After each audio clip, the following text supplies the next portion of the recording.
Hello, people. Randy C. Watts here with my incredible co hosts, Jessica Frankel and Gene Judson. We're here for another episode of the Salt Lake Expositor, where we present the news and hopefully find ways to eliminate the problems. Jessica, how has your week been? How was your graduation? It was a lot of fun. We maybe partied too hard, but that's okay. You have to take it as it comes, as the Germans like to say. You have to party when the party comes and then no regrets afterwards. Right?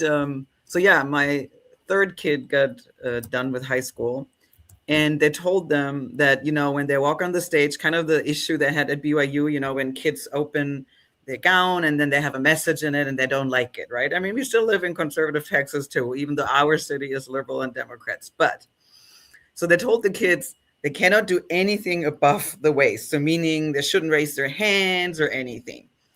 And we kind of knew it for my son. And I was like, okay, that's a dumb rule, but whatever. So then a couple of kids, I think they were just excited, started to doing like, peace sign. They got pulled out. We were like, Really? what the heck? What is that? And then friends of ours who are sitting with us, and their son is going to UT in Austin, and it's hook 'em or horns. That's their sign. So it's a university sign. It's not any, not this or anything. So he was announced. He walked out and he did this. And then he texted his dad. He's like, I'm in student jail. I'm not allowed to go back to the students. And we were like, what? That's ridiculous. So then my son comes. So this is like 830 kids graduate all at once, right? So it's a long process.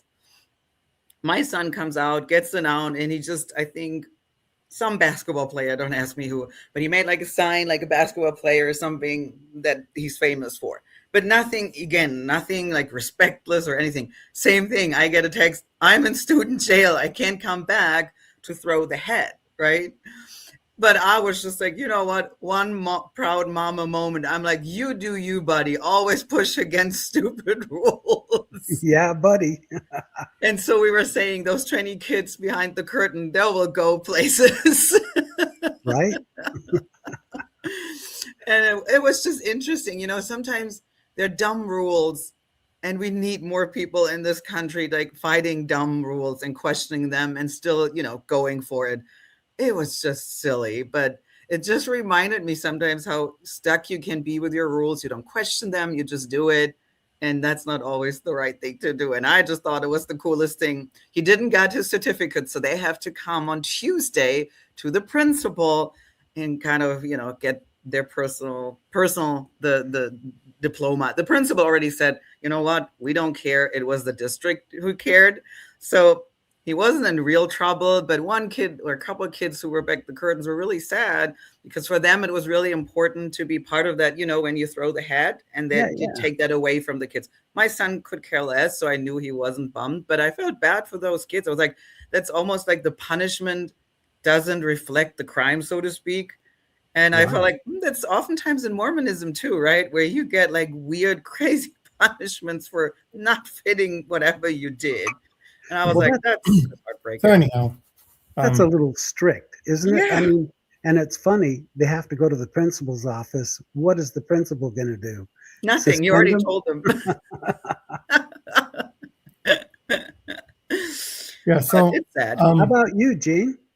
as for me, the week was going well, and then today I cracked my lower dentures on a cherry pit by accident. Wow, I ouch. didn't do it on purpose, and so I'm wearing a mouth guard, so I won't be talking a lot.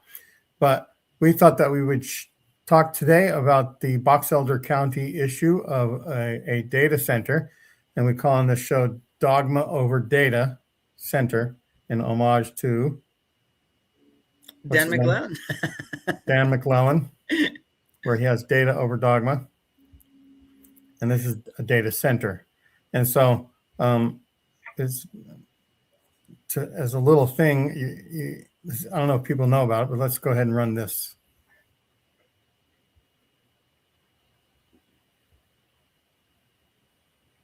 All right, so a family working next to the property is protesting the data center, not just because of its potential water usage, but also about concerns on how it will impact water quality. News specialist Aaron Cox explains from Hansel Valley.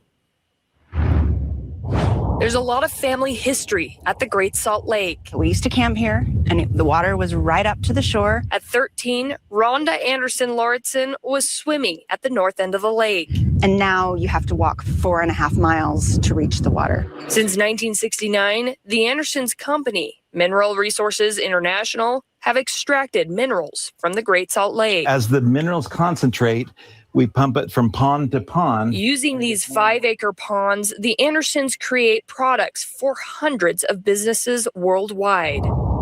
But now these ponds are empty. The Andersons can only use the south side of the lake. We want to use this facility. This is our preferred location because it's pristine. It's the perfect spot for us. But no, we can't use it today. And you can see why. Where I'm standing, this used to be filled with water, and they say it hasn't been this way for at least 10 years. We were here in the 80s and 90s, and this was a beach. As the water receded, the Andersons built a canal to reach it.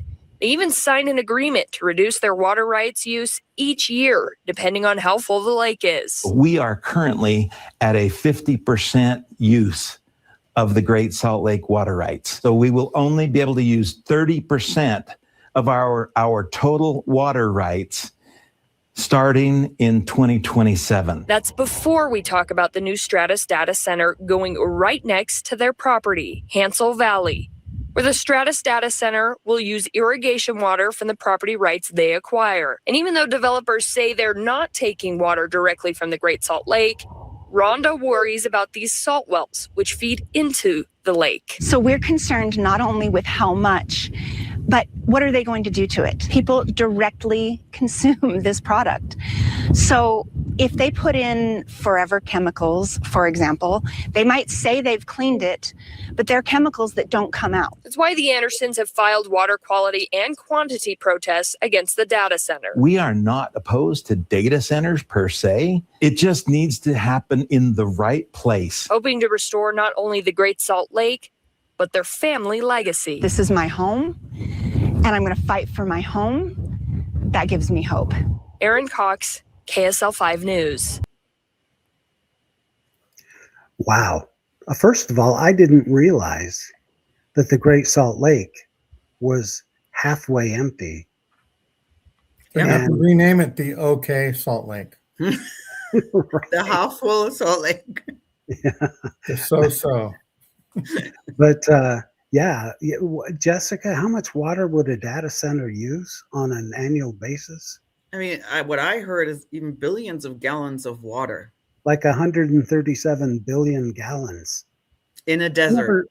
I never understood why AI places, because in Tempe, Arizona, I know they were discussing this. The water usage is crazy for AI centers. Yep. What do they use water for? I'm just curious. Is it to cool stuff? That's what I understand. Yes. You need a lot of water to cool it. Wow. Yeah. Billions and billions and billions of gallons. And of all the times for Utah to accept, and it was 3 council members who are members of the church that pushed for it. Of all the times, this is a bad time because the governor has declared a statewide drought. Yep. And now they want to figure out how to utilize 137 billion gallons of water. And an interesting side note, John Larson, if anyone still knows him, he did a couple years ago, worked with John DeLynn at own podcast. He already talked about this like years ago, just the environmental problem of the Salt Lake water going down. That was obviously way before anyone was talking about the data center. But he also was fascinating, and people can go on YouTube and find it. He was really well explaining how the environment in Utah and the animal kingdom, so to speak, depends on this water cycle, depends on the salt in the water. Like, it's not sweet salt, sweet water. It was quite fascinating. And he made a predicament, or he read it somewhere, obviously, what could happen and how many animals will die if that water is not there anymore. And I mean, I heard even now, I mean, a lot of things already struggling, like Randy mentioned, right? There is a drought.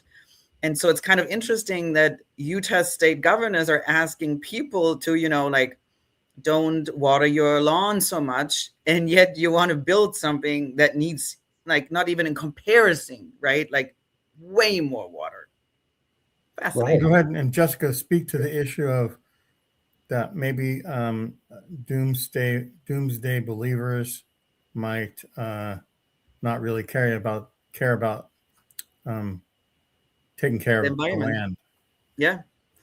I mean, in a way, right? Like all, or not all, a lot of religions, but all Christians for sure believe in an apocalypse, however that looks like, right? But they believe at some point Jesus comes, saves this planet, makes it all right. So there is not this urgent need to take care of your environment if you believe that. And I know that there are some liberal Mormons who struggle with that, who are like, no, we do need to take care of our planet because we actually don't know. And like, the joke for a lot of atheists is, well, he hasn't come back in 2,000 years. How do you know he's coming back anytime soon, right? So there's still responsibility we have, yet a lot of religion people think there will come some sort of a savior and will make it all right. And that's a problem for the rest of us if you have people like that. I know that prophets in the Mormon church predicted that, in the future, the earth will receive its paradisical glory, which will be almost like a looking glass ball. Like it'll be clear, it'll be perfect, it'll be pure. And so if that's going to happen, ultimately, why take care of the land now? Right? Exactly. Right. And what does the church like more than anything? Money. So we go for that's the only green that they care about. For United States money. Yeah, that's for sure. Should we play this other thing with talking? Yeah. Or do you have something you want to say, Randy, about it, or?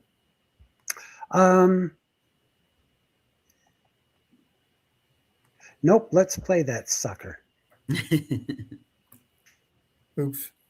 And here I go, and I got the wrong one. Somebody honors creators. Who's that? Let me figure out what happened.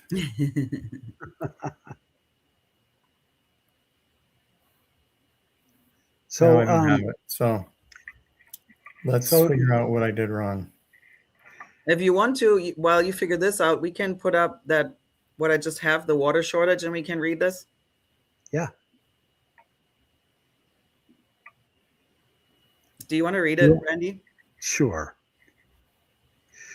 We are being told to take shorter showers, reduce watering of trees and plants, remove park row plantings, and replace with drought-friendly landscaping. And you tell us there is not a water shortage. When is the state going to start working on new water sources? This drought has been going on for over 13 years and doesn't look like anything will be changing anytime soon. There was a plan announced at a town hall about the use of water from the ocean, desalinated and piped to Utah. If we can create a pipeline for oil and gas, why then is it so difficult to create a water pipeline? Why can't we let these data center investors and nuclear energy investors build water infrastructure, creating new sources, instead of giving them huge tax breaks? By the way, taxes come from people who pay into them, not people and organizations that just take it out of them. It seems leadership has difficulty with basic math skills. Good point. But think about it. You are told as a citizen of Utah to take shorter showers, right? And then there's a data center who goggles it up like no one's business. Right? Exactly. I would be pissed. Okay, ready for this one? Yeah. As far as the data center, again, what I will say is this data center is going to use less water than the current water use. So this will actually return water to the lake. And so that, again, there are issues that people should be concerned about for sure. Water is not one of them in that particular case. What do you guys think about that? I think he's full of crap. Oh my gosh, water! There'll be more water if we put the data center in. Then It'll they be should using build less. dozens, right? If they bring water, why is Utah not building dozens of them? No kidding. Build them everywhere. Exactly. Like, yeah, sure, there are things to worry about, but water is not one of them. Who Yeah, are you fooling? pure political speak. Yeah, he sounds a lot like another guy who's pretty orange in his face. Right? Yeah. The orangutan. Yes. So there are some, like even Salt Lake Tribune comment section, honestly, is one of my favorites. They're so creative and good. So if we just want to start with the first one, DC one. Oh, am I in the wrong spot? Yeah, one left. Yes, this one. We can just read through them. And some are really actually informative and some are just humorous. But they all bring it to the point. You want to read them, Jessica? Yeah. The data center will use less water than the not data center is using. This is some amazing science. Whatever technology is responsible for that should be implemented immediately. The lake will be full by next Tuesday. Right? Next So, one. oh, is that not right? No, right. Sorry. No, you're right. Oh. Just read the next one. Sorry. So that's what the data center does? It makes water out of thin air? The math doesn't math good, buddy. Yes. That's pretty hilarious. Right? But they're so to the point where it's like, exactly, like, what is he talking about? Yeah, no kidding. You can do the next one. They're quite short. We can just go through them as we please. Mr. Gene? Okay. Let me see. Where am I? Heather says, oh, the data center's like Jesus. It turns nothing into water instead of water to wine. Similar skill. Mormon Jesus. The mask water is crafting them. Yeah. Where is the data center getting the water? Good question. It's going to make water. Let's put 50 to 100 of these in Lake Powell then. Right? That would be the logic if he's selling that. Everywhere where they're having water shortages. Yeah, exactly. It's that the solution for all the states with not enough water. Get data centers. Janice says, I suspect some plain brown envelopes were exchanged. Sounds like they've got divine intervention on payroll. Apparently, God himself is now the facilities manager and will personally oversee a miracle pipeline of water for our state. And Terry wraps up, so genius, tell us how that works exactly. Is that kind of like no new wars? Same old, right? Always. Touché. Nothing to see here. Nothing to see here. I can read that one. Just a couple of suitcases full of cash, and I'll say about anything. Nielsen says, new physics, I guess. The math isn't mathing. Wait, is this like when Jesus made wine out of ... That's a miracle that only happens one every 2,000 years. Wait. What year is it again? Oh my gosh, that's nuts. It is. And lastly, who would have thought our solution to no water is to build a data center water factory? Hey man, don't worry, the masks will protect you. Data centers now making water, it's a miracle. And lastly, wow, it's a data center and a snowmaker. I wonder if they'll make manna as well. Yes. Oh, well, we don't have to do that anymore, guys. I told you before. You can get manna easily just at your grocery store. It's in the boxes of Captain Crunch. Because that's what manna was Captain Crunch cereal. I see now why they liked it. Yeah, right? Who doesn't? It's amazing. Tasty. And crunchy. What can you do? Want more, right? Right. So if we want to bring the Mormon aspect into it, I think we all were fascinated by Alyssa Greenfeld again. She did a wonderful An job. apocalyptic religion. The rationale here being, why take... I'm sorry, Jessica. For some reason, it just started when I added it. We'll do that again.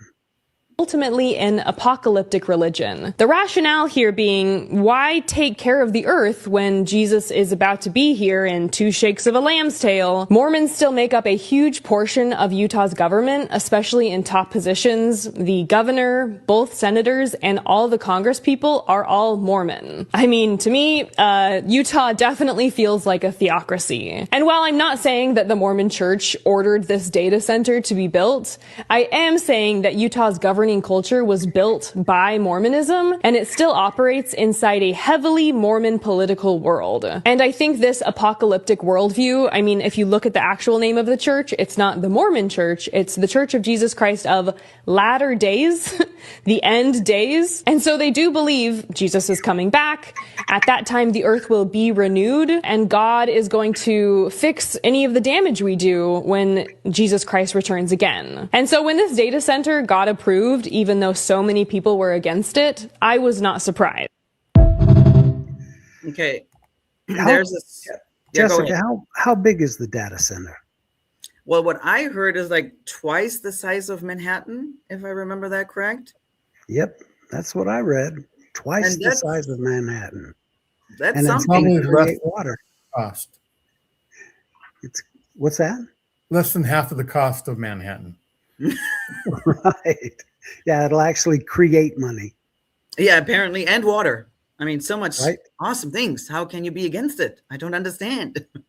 Wow. San Francisco, California. San Francisco, California is 49 square miles. The city and county of San Francisco. And Jay Castro said it's going to be 64 square miles. That's, shoot, I think that's as big as Walt Disney World. Yeah, here you go. An apocalyptic religion. The rationale here being apocalyptic religion. The rationale here being, why take care of the earth? Are they both the same? Of the earth when Jesus is about to be here in 2 shakes of a lamb. Remember when I had to do it 2 parts for our clip, but apparently I got it from my side, so it was just one. Oh, okay. But well, yeah, she goes on to explain how big this is. And, yeah, that's what I'm looking for. But you guys, it's crazy. You know, I thought probably I guess I've seen some of these data centers in Tempe in the Phoenix area. And I thought they were huge. You always know they're data centers because they have no windows. There's no access through any windows. It's incredibly secure. So they all look like big prisons to me. Yeah. But bigger than Manhattan, bigger than San Diego, or was it San Francisco, Gene? Gene's muted, but yeah. Yes, bigger than San Francisco. That's just crazy. And I can't understand. Kevin O'Leary from Shark Tank, as most of you probably know him, Mr. Wonderful, he is the one heading all of this up. He's the main investor in this.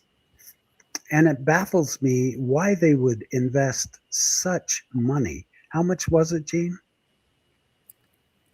I don't know the amount. No, I thought you were telling me. Anyway, let me tell you, it's more than your house. It's billions and billions and billions and billions of dollars. And they're going to do all this without having the adequate water to run it. I don't get what sense that makes. You know, the whole concept of Jesus Christ coming soon, which we know he'll come probably within the next couple of years because the church has told us that. So, but you know, they don't care about saving the earth if Christ is coming. Well, guess what? I don't care about paying my credit cards. Yep. So if he's really coming that quickly, I'm done making payments. Or some dark humor here. So putting Jews in gas chambers by the Germans wasn't good enough for Jesus to come back. It's that now. Oh, good point. It's just saying, Somebody to add the second part of Alyssa. Yeah, that's actually, I think I got it flopped. So that is the first part, and we saw the second part. Oh, we saw the second part already. Just approved a massive data center that will be twice the size of Manhattan. This data center has drawn a ton of protests for many reasons, one of which is because Utah is a desert, and the data center will need about 17 billion gallons of water every year. According to this report, this center could raise local temperatures by 5 degrees Fahrenheit during the day and up to 28 degrees at night. One of the largest proponents of this data center is Kevin O'Leary, who literally accused protesters of being paid and bussed in from out of state, which is super ironic considering that Kevin O'Leary is the one who's going to get paid as a result of this data center, and he is from out of state. Well, actually, he's from out of the country. For me, though, as an ex-Mormon who once lived in Utah, it does not surprise me that this data center got passed in Utah, which also happens to be the home of the Mormons. The state of Utah has a track record at this point for not protecting its public lands. For example, in 2017, a massive outdoor trade show left Utah because of its stance on public lands. Utah's Great Salt Lake is already considered a public health crisis because the government allowed for too much water to be diverted from the lake already, and the exposed lake bed could release dangerous heavy metals into the air. If you've ever visited Utah, you might have seen the massive amount of smog that is just hanging over Salt Lake City. Utah has a long record of fighting national monument protections because of coal, mining, and extraction interests. There are, of course, more examples I could list here, and the reason I think this connects back to the Mormon Church is that Mormonism is... How about you play still that second one so it now connects again? Sure.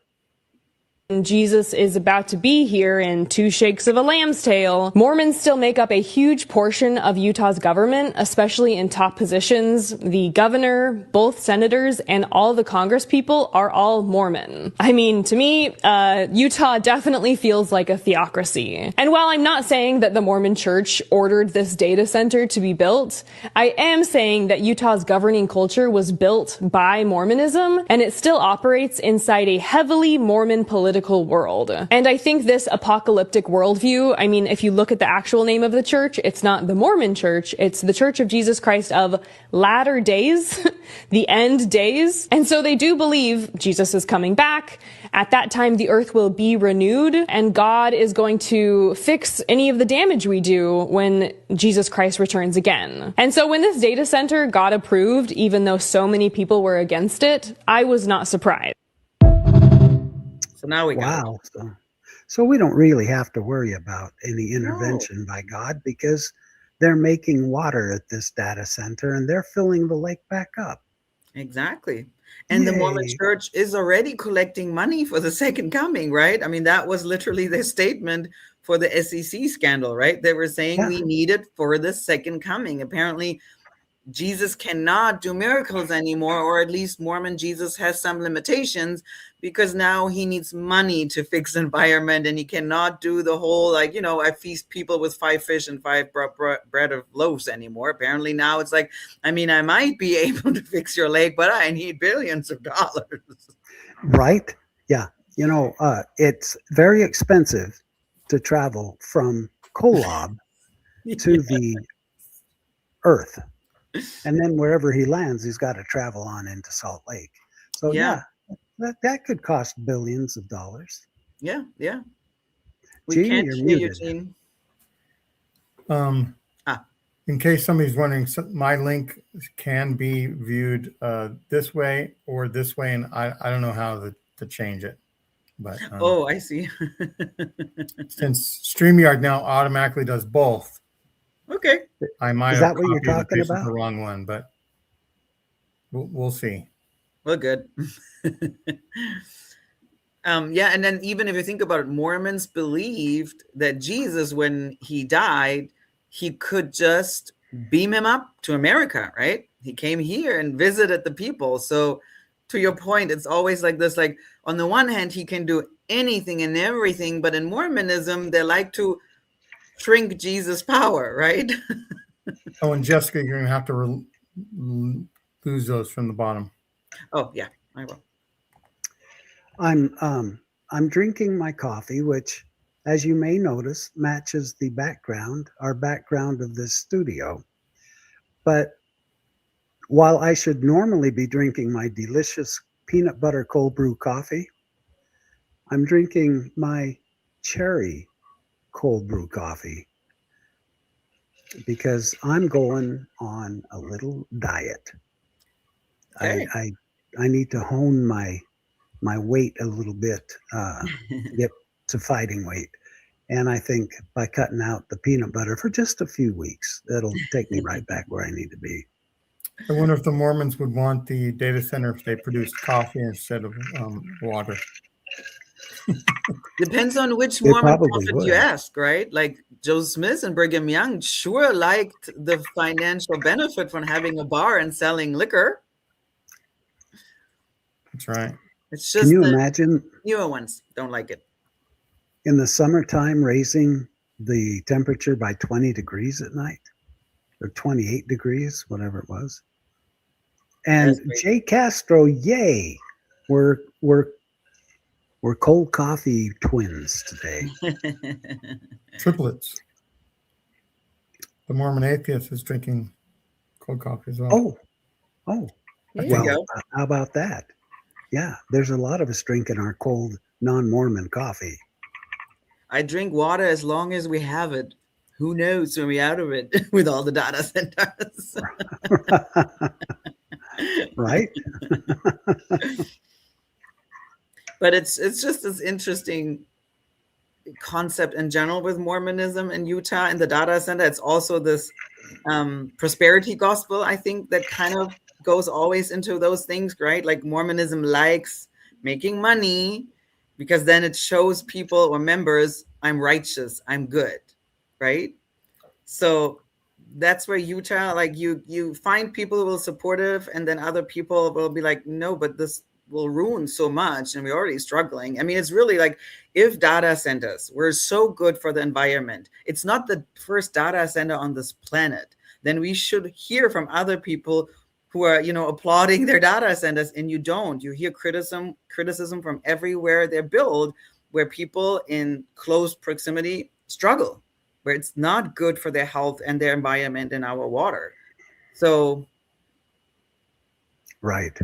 And it's a shame that the Great Salt Lake has basically just atrophied, withered away, because what a great recreational lake that would be. yeah, Wouldn't that be nice? yeah. Randy, do you want to cue up your sheriff story? Sure. Yeah. Yeah, we'll switch gears just a little bit. Suffice it to say that it's a great deal of ridiculousness, in my humble opinion, that in a state that's having a drought Yeah. and has been announced a state in drought, a national emergency by the governor, and we're going to put a data center in there. Yes. Hilarious. I was a little off on the $137 billion. I mean, gallons. Yeah. So it's 17 billion gallons. That's close, right? Yeah. It's billions. That's shocking enough for me. But also to add, when I had comments where people were saying, oh, yeah, and the first thing you need to do is blame the church. I mean, to Alyssa's point, we're not saying the church is doing this or for per se blaming the church. But if you have, to her point of theocracy, I mean, that's my favorite thing. You can Google it now. Google how many legislators in Utah are Mormon. It's 90% and more. So, I mean, come on, people. It is the church who rules Utah. And even if not, then where's their statement saying we're against it? We don't think this is a good idea. Also, always crickets. No statements for the church, right? But we do know they can make they can make statements when it comes to the secret wives of Mormon wives. They do make a statement, right? So they can. We know they can, but they choose not to when it becomes maybe a little more dicey, so to speak. I'm going to make what's that? What did we just have appear here? So they just automatically appear nowadays instead of just add to the stage. I don't know why it doesn't add to the stage anymore for StreamYard. Before we get into the essay thing, let me just play something really quick. It's interesting. It's less than 2 minutes, but it makes me think about something that might be a big speed bump in the LDS Church. Let me go with this real quick here. Mm-hmm. Oh yeah. Sorry. That comes and goes and can kind of fade as you get older. Let's go here. Memory is something that comes and goes and can kind of fade as you get older. Somebody made me aware a couple weeks ago, President Oaks had attended a session in the Jordan River Temple. And part of the going to the temple involves memorizing special words. And these words are the words that you will need to get into heaven.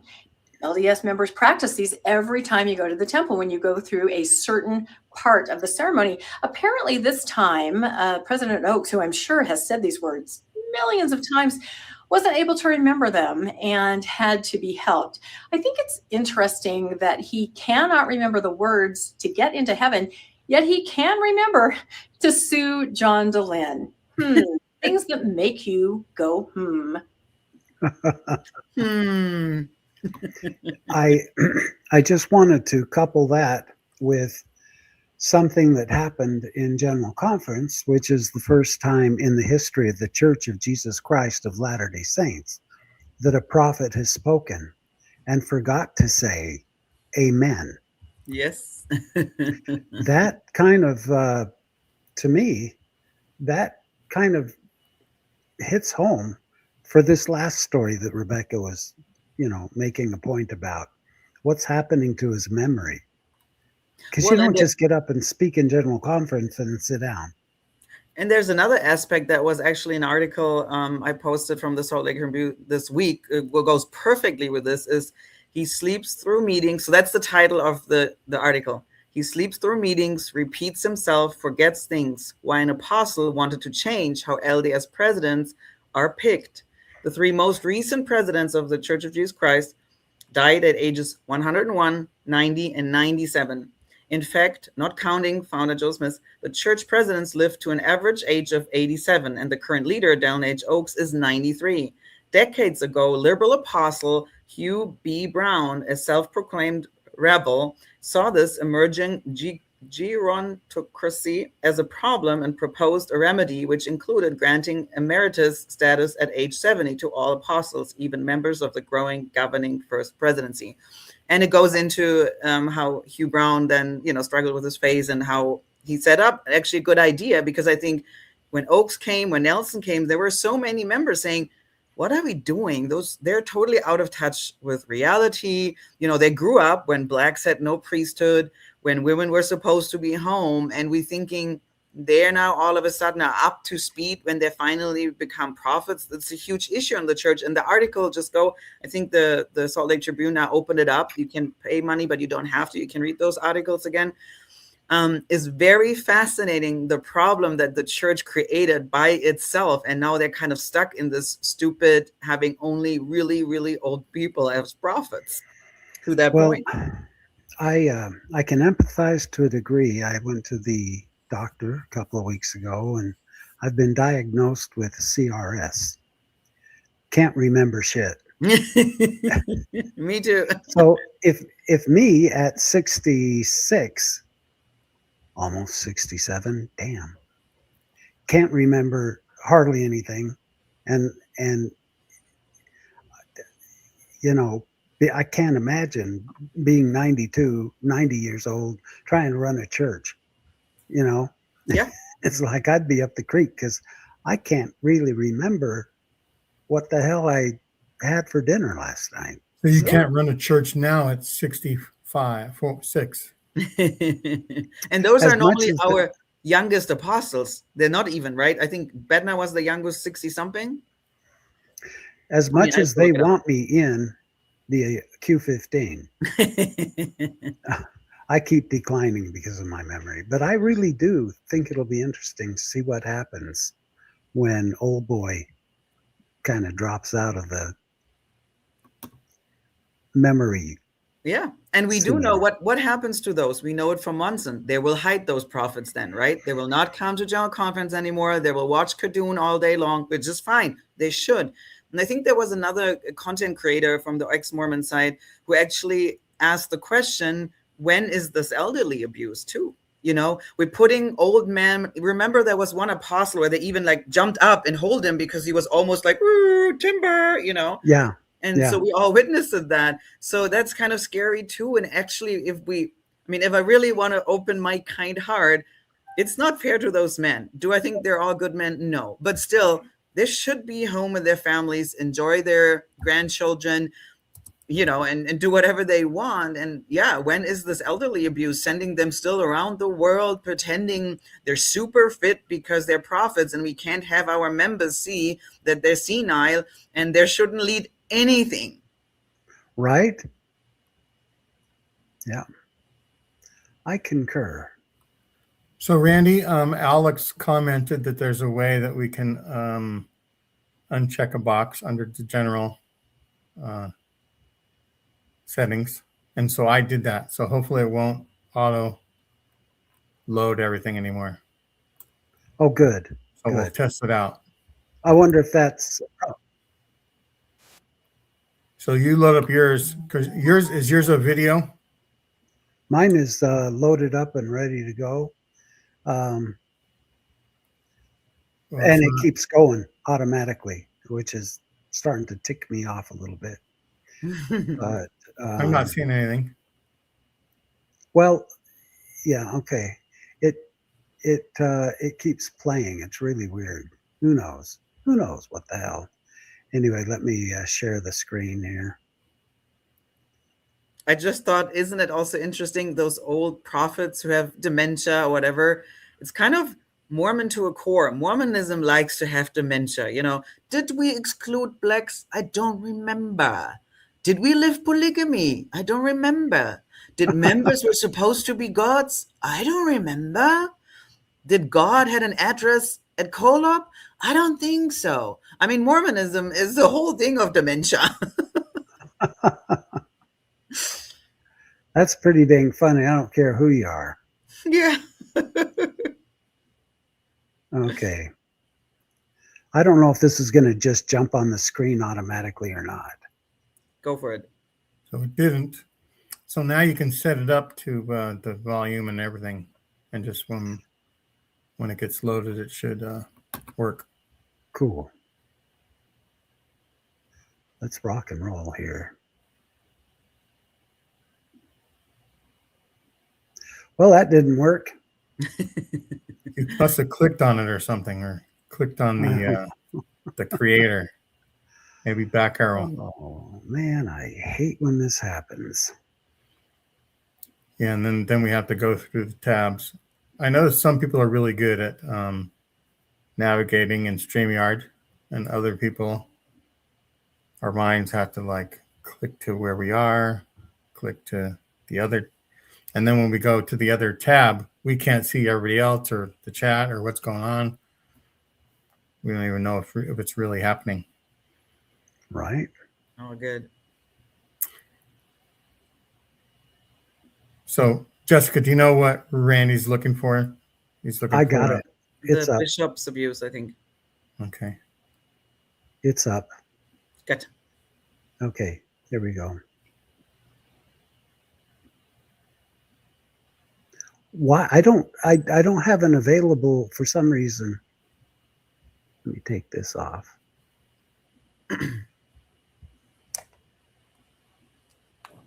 There we go.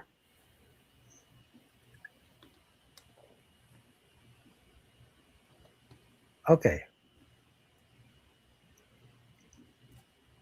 Do you want me to load it on this? Okay. Got it. No? Yeah, I think we got it here. Mark Lamb, after allegations that his sex. Here we go.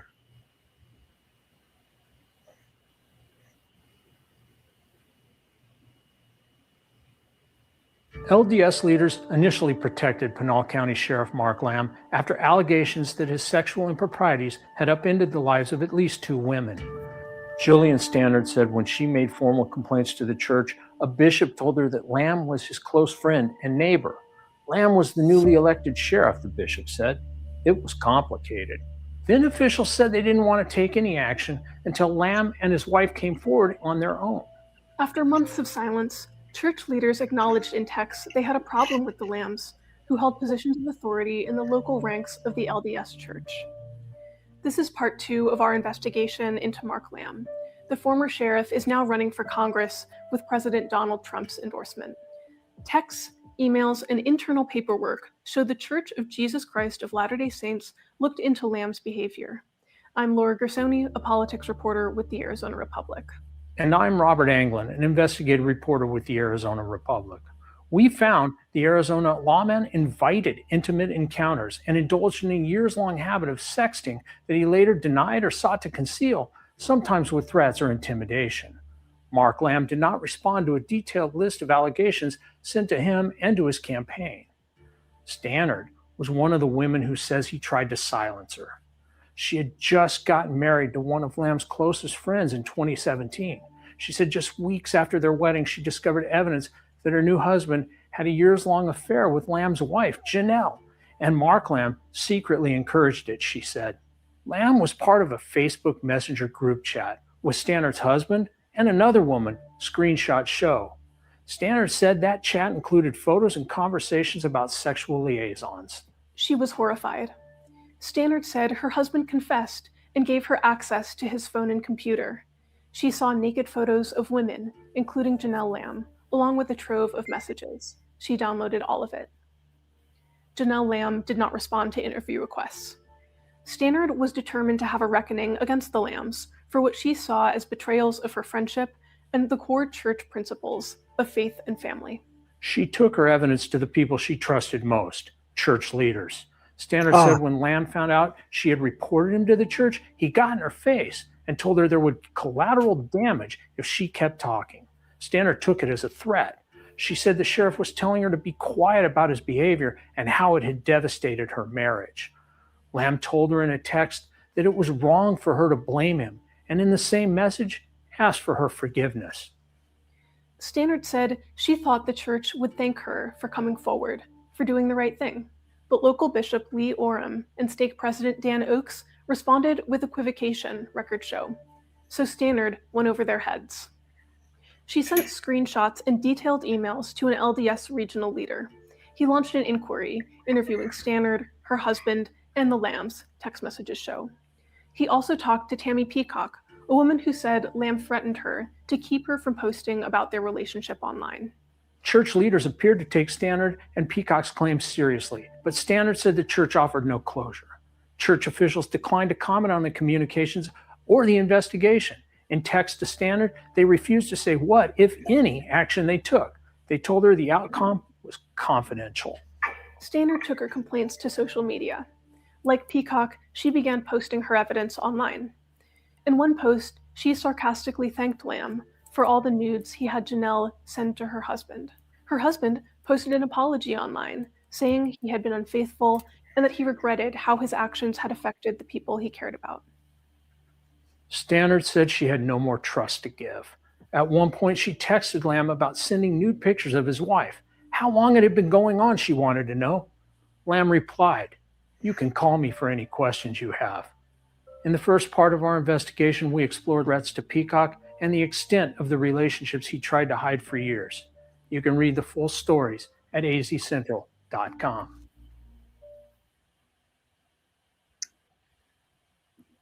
How about that? That's pretty recent too, right? Yeah. This reporting. Yep. Yeah, it's so sickening. It's especially sickening. I don't know how you guys feel, but I always talk, my husband and me too. It's like how my level of thinking, how all Mormons are, that was not even close in the realm of bad. Like I just saw today somebody who posted, well, nobody claimed all Mormons are good. Where I'm like, or don't sin. I'm like, forget about the sin. This is a crime. And that was, I think, actually about the abuse case about a bishop. And the woman said, it was a woman saying, well, we never claimed Mormon men don't sin. I'm like, I don't care for sin. This is one of the worst crime, pedophilia in this case, where I'm like, can we separate sin and crime? And this too, this is like, it's so awful and disgusting. Oh, and then the excuses because not everybody's good. We're far beyond the spectrum of not good. Yeah, and what about the kids? What about the victims? Yeah. She doesn't seem to care about that. See, exactly. Here's what were there children victims, or were they all adults? In which case? In which this case? This lamb guy. Oh, well, we just know of the adults. Yeah, right. But I mean, it's still a. I just want to make sure that we're not calling this guy a child molester at all. Yeah, no, sorry, my bad. He's just got piss poor morals and no moral compass. But let me tell you something you don't know, Gene and Jessica, you don't know, is these men have the priesthood. They're going to be gods one day with their who knows how many wives. So they have to practice. Yeah. So if Joseph Smith were alive today, some of his last words could have been, I go like a lamb to the whorehouse. Right. Yeah, like a marked lamb. To come and roast the chickens. I mean, the thing is just like a couple of years ago, my favorite word when we were deconstructing is I called all those men garment wearing jerks. I mean, that's just it, right? They go to the temple, they go on Sunday, they sit there. And that's what I'm saying. Like my husband sometimes had to really like struggled with, like, can I go to the temple because I haven't read the scriptures? I mean, that's when we can talk about, is that not so good? You could have been better, but not when somebody does something like this. This is like, what are you kidding? That's not even the real. We all, I'm pretty sure you guys too, like, oh, I forgot to pray, or you had a dinner, and like, especially when my husband was not there, I was normally like fast, get the kids to, feeding. And then we were done. I'm like, oh, did we pray? Shoot, we forgot, right? I mean, those things, yeah, sure. Mormons can do better. That's maybe something, but not if you have an affair with multiple women and it's just like, my standard were different. I mean, maybe I don't know, but I thought that was Mormon standard. Well, they feel entitled because, like I said, the patriarchy, the priesthood crap, all of this stuff, it makes these men feel indestructible. They can do anything they want. Yeah. And Trevor, saying not much of a story, all adults, when you're a sheriff and you make advances towards people, sometimes you're abusing your power and authority, just like Randy was sort of talking about. Other people in the church are abusing their power and authority. When you're a public figure and you're LDS, having affairs and pimping out your wife, still a pretty big deal. Yeah, and it's a good point, right? You have police officers or doctors, therapists, they're all in Mormonism and taking advantage of their vulnerable position with people, right? We know it all those LDS therapists who go to jail and they do very shitty things, and they think they have this, I don't know. I mean, I can't put my mind in people like this. It's just disturbing beyond for me. That's right. And closer to my home is another story of abuse. And I can add this, and I'll go to it and start it. Who's going to replace Gavin Newsom? Because whoever sits in that chair will make decisions that will define our future. I'm not sure I can do anything about that. Non-stop California primary election news starting at noon, June 2nd, live on Fox Local San Francisco. Can you turn that up just a little, Gene? And officials say the former bishop of the Church of Jesus Christ of Latter-day Saints led a youth group in the early 1990s and 2000s. Good evening, everyone. I'm Heather Holmes. Our crime reporter Henry Lee today sitting down with one of the alleged victims to discuss this arrest all these years later. He's created a lot of harm in my life and the lives of others.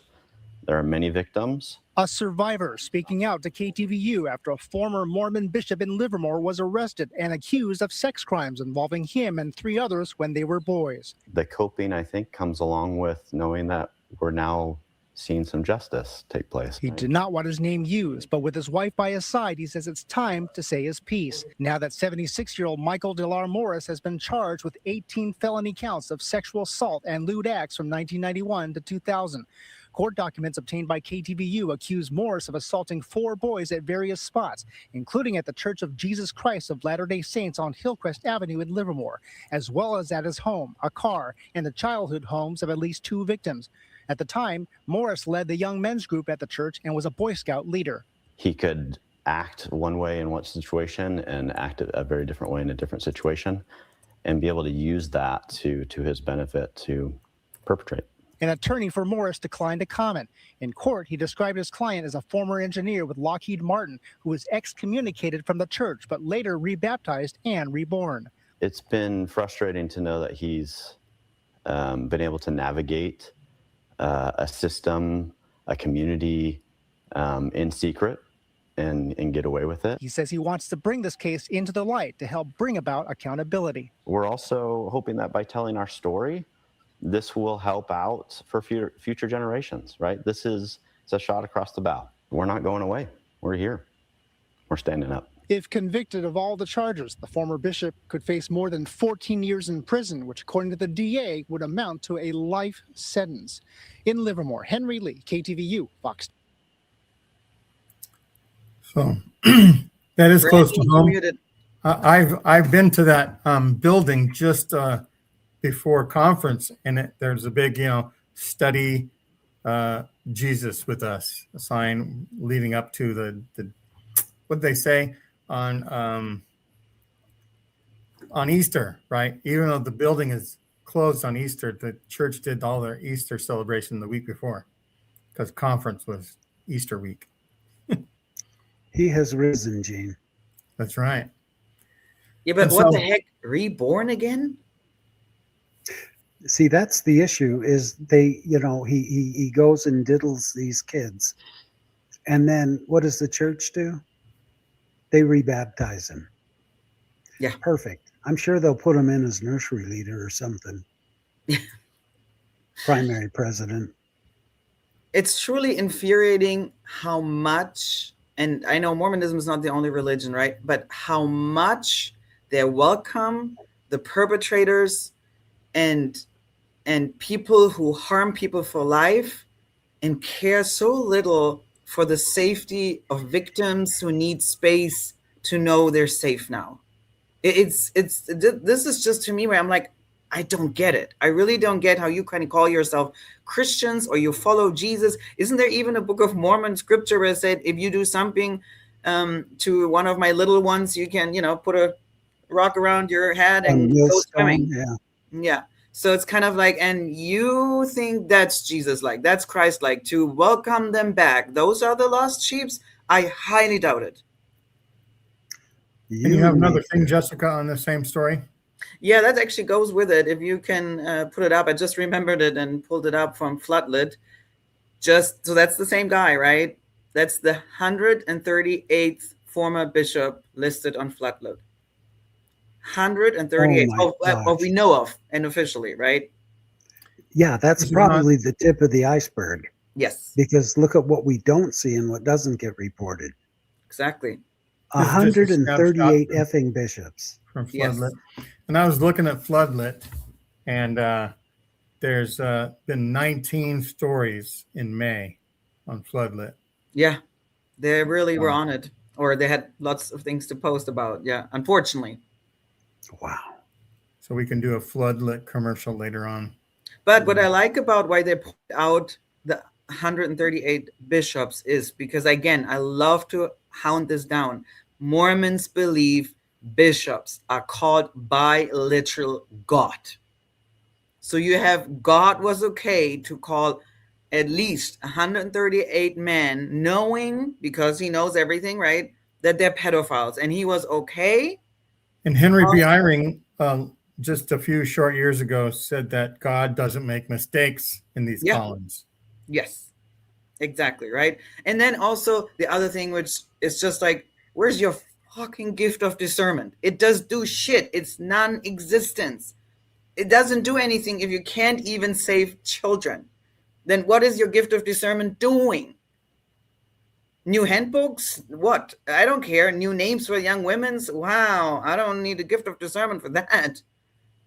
Like, what does it do? What is it good for if you can't save children? Man, that's a little nuts. I'm It gonna is. pull up an article here. We don't have to read it, but just the fact that it exists is very disturbing. Yes. You would think it's unacceptable. You would think anyone would do anything once you know that's a problem. Yeah. This is from 2023.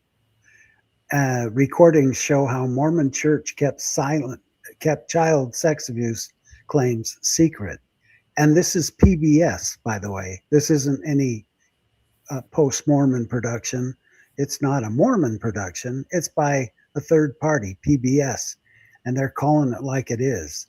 That it's proved that the Mormon Church keeps sex abuse claims under wraps, secret. They don't want people to know. Is this an article or a video? It's an article. Yeah, Okay. we don't have to read the whole thing, but I just wanted to show that this is not just post-Mormon people bitching. This is the world bitching about the LDS Church. Well, and the other interesting thing I always find, I remember how Mormons always like to bitch about the Catholic Church, right? And their priests and abusing kids. They have no problem calling that out. And then never hear the call from inside. It's absolutely like how stupid can you be? You're able to see it's bad. You're able to call it out in another religion. And yet when the call comes from inside the house, you're just like, what? No, it's some bad apple. No, I don't hear anything. I haven't heard anything. And I also don't want to deal with it. Wow, how mature. Is this an okay time to invite the listeners to chime in? Yeah, let me make one comment first, and then we'll do that. My good buddy, he's my cigar smoking partner. He comes over and we watch either sports or ghost videos. And I love him, but he's a Trump supporter. His parents are Trump supporters, so he is, which is no reason to be a Trump supporter. But I said to him, because he's also very Catholic, I said, so tell me, what do you think about the president getting in an argument with the Pope and criticizing the Pope? What do you think he said? He didn't defend the Pope. He said, yeah, I'm disappointed in our Pope for arguing with Trump. Wow. What? Yeah. And that's how this is. This is how the LDS people are. It's like, oh, I'm disappointed for you talking about the child abuse in the church. And yeah. Are you fucking kidding me? Yeah. Seriously? Well, and then the irony is they can criticize the Pope and yet any evangelical shit, sure. So what is it? We want, so religion is okay in the government right now or not? Or just a certain kind of religion or Christianity? Yeah. The ones who are the bootlickers, right? Because the Pope right now, which, I mean, I'm not Catholic, I have no skin in the game, but I think he is actually, speaking up and saying, I don't think that's okay. But those certain part of evangelicals, they're just kissing the boot. And so they get away with everything. But it's just like, it's really like echo chamber as its finest. That's so disturbing right now in this country. Yeah. Those are the only people allowed in the circle. Yes, man. And Mormons like those men too. Yes, man. Yep. Yep. Yeah, they rebaptize and start the whole circuitous system all over again. Yeah. And where are the brains here? Where's the common logic and sense? Nope. Most of these guys have a lot of money, especially when they're leaders in the church. So let's get them back in so we can keep collecting that tithing money. Well, and the other problem is Mormonism can only live with men. They need to have enough men. You can have 100 women and one man, and you cannot even open up a ward or branch. So their value is too high. No other person in Mormonism has that higher value. No child, no woman, no LGBTQ, no value, because we can't do shit. You need men, even if they're shitty. Yep. Luckily, their dilemma, not mine anymore. Yeah, it never ceases to amaze me that the members of the church turn their heads, put their hands up. I don't want to know. Exactly. I don't care. I just know that I'm faithful, the church is true, and we have a prophet that talks to God. So whatever he does is perfect. Yeah, has to be. Yeah. Because otherwise my worldview is shaken and I don't know what to do with it now, right? Exactly. Yeah. And even that one woman, right, who kind of accused me of like, oh, your first thing is to blame the church. I'm like, that's so easy. Where I'm like, no, it's way easier to always defend the church and say it's never the church. That's what you do. So I'm not that different, because you guys always say it's never the church. And even if I do, I don't. But let's say I would always say it's the church. What is really easier, to dig in and see and say, yeah, it often is the church, or just saying, no, never. It's always the people. It's the culture. What is the church made of? People and culture. So how is that not the church? Yeah, exactly. Well, as long as they have a prophet that speaks with God on a regular basis, and it's surprising God couldn't remind him about the words in the temple ceremony, or say, grab him by the shoulder, hey, you forgot to say amen. Yes. Or why does, even if you think about it, even worse, why would God allow his prophets to get dementia? That's not helpful. Why does he not have like clear-minded?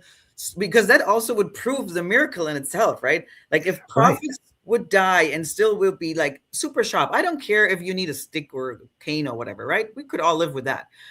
But if you could prove like all Mormon prophets, doesn't matter their age, they're sharp in their brain, I would say, okay, there's something in the juice, you know what I mean? Yeah. Then there is something miraculous about it, and that the Mormon God has the hand about his own prophets. Shouldn't he has a self-interest in those guys? Yeah, exactly. Kind of funny how that goes. Pretty funny. Yeah. Again, a very confusing, not so powerful God, especially the Mormon God. Well, and we have talked about this several times, that if these were really, if the priesthood really was the power to act for God here on the earth, which is what I've learned, and Jean and you, Jessica, we've learned that from the time we were baptized into the church. The priesthood is the power to act in God's name. So what are they doing with that power? They're not going to the hospitals and healing the kids with cancer. They're not raising the dead when it's someone that was, like the missionaries that have been killed. They don't visit that country and raise those missionaries from the dead.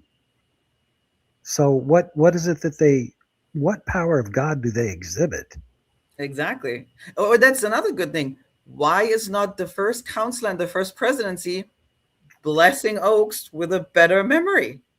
That would be cool to see, right? And General Conference, he gets both of his counselor laying on hands with their oil, putting it on, and all of a sudden he would be like, back, Right. He would just vomit all the information that he's been forgetting. Exactly. And probably members of other churches, if they were to listen to us talk, would say, we don't think that our leaders are not subject to nature and dementia and stuff. Why do you Mormons think that should, be? And it's because we're taught that it's Christ's church, and that God's watching over everything, and it's the only true church, and that's why. We're told that. We're taught that. Well, because there's this little caveat, right? We all were taught it, that a prophet can't lead you astray, and if he do, God would strike him.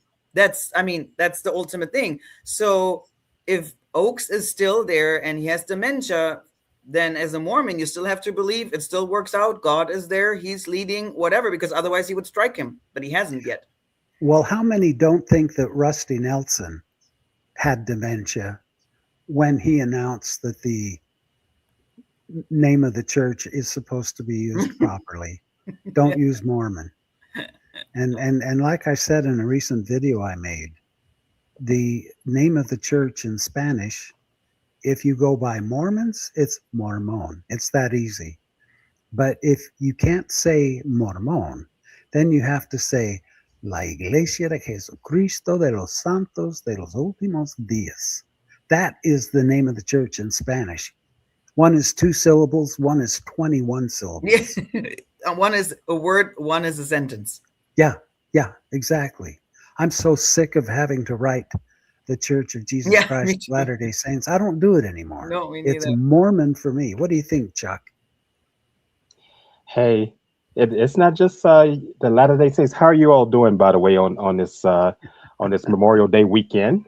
Can you all hear me well? Yes. Okay. All right. Yeah, it's not just in Latter-day Saints. I just look at any of these faiths. It could be in the political arena, in law, anything. People get older, and we're seeing it now. That's the scary thing about the Supreme Court of the United States. They can stay for life, or they can retire, because that's scary. Because the thing about someone was saying they need to go to term limits, because what happened, they're getting older, and you know, some of those court cases coming across, and they could live to be 90-some years old, still sitting on the court with their robe. They're wearing those black robes, and they could fall asleep there on the bench there during a case, and then this has occurred. I found out here in Louisiana. I think it was a Louisiana Court of Appeals over in Shreveport.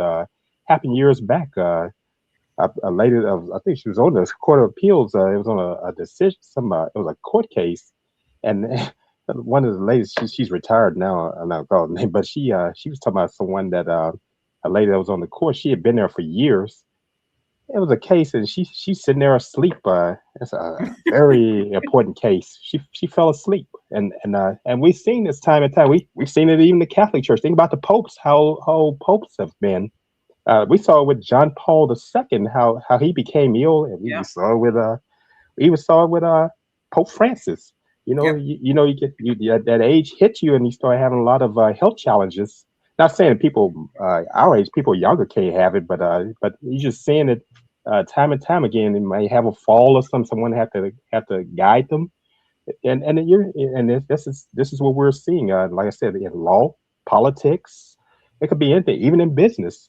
You might have a person that's on up in years that's been in business a long time. That's the founder of the company or something, and they're setting their way of thinking, and things are going to crumble. I didn't mean to go a long time. Well, I mean, you have two things, right? I mean, elderly people can either put people in harm. Not, I'm saying necessarily always on purpose, but also then we have the issue of elderly abuse, right? But I mean, even my dad, he's 79. And sometimes when conversations are like, let's say, very intense. She'll be 80 this year. Yeah. So even when conversations are very intense and, you know, very intellectual, sometimes my dad will fall asleep literally mid-sentence. And then I let him sleep. 82, 83, right? 83. Yeah. It's a funny thing, and I can laugh about it, but I can let them rest and can understand it's just a lot. We had, let's say, a 20-minute conversation, and then I can see he struggles keeping his eyes open, right? I know too well. Exactly. And it's just a father-daughter conversation. Can you imagine? It's a very critical conversation. You in politics or a religious leader. That's also embarrassing for those people. Let them be in peace. Let them be with their families and rest and enjoy the rest of their lives. And yet we put them still on those podiums. I mean, even when Biden was president, and again, I'm Democrat, I'm liberal, but even when Biden, I was like, we need an age cap for U.S. presidents. There should be an age cap where people should not become, doesn't matter your party, should not become presidents. I mean, look at this country. We have back-to-back and very old men. Why? We can't find young, fresh people leading? Old and Look at our hateful. That's president. what we're seeing. He's got the same issue. I can't tell you Yeah. how many times on the news, especially Jimmy Kimmel. He's the best one to listen to about Jimmy Trump. Kimmel. But he shows all these clips of And I'm Trump gonna miss just Stephen Colbert. Yeah, sound you asleep. do. Yeah, exactly. Exactly. It's just we harming all of us, the rest of society. It's not like old people have no value or no wisdom to share, but it needs to be limited. They're not capable, and I'm pretty sure all of them would admit to that. They're not capable of doing that for the extended hours that a person in power or responsibility needs to have. I mean, that's why we send people in retirement, right? Because we understand they should not be in any business. So if we Coaching. understand, We seeing it. Yeah. right? These coaches that coach a long time, you see how they get set in their ways, and they're very ornery. I've seen that with coaches in sports, and they coach along. I saw the thing about Joe Paterno. He stayed too long, and things started to occur. One of his former coaches he's in prison now, and when Paterno got terminated back during that time, he didn't last very long. He transitioned from this life. After being at Penn State so long. Yeah. Yeah. Exactly. Songs of our Many own. people went down. My attention was caught by Song's comment. I didn't mean to interrupt you, Chuck.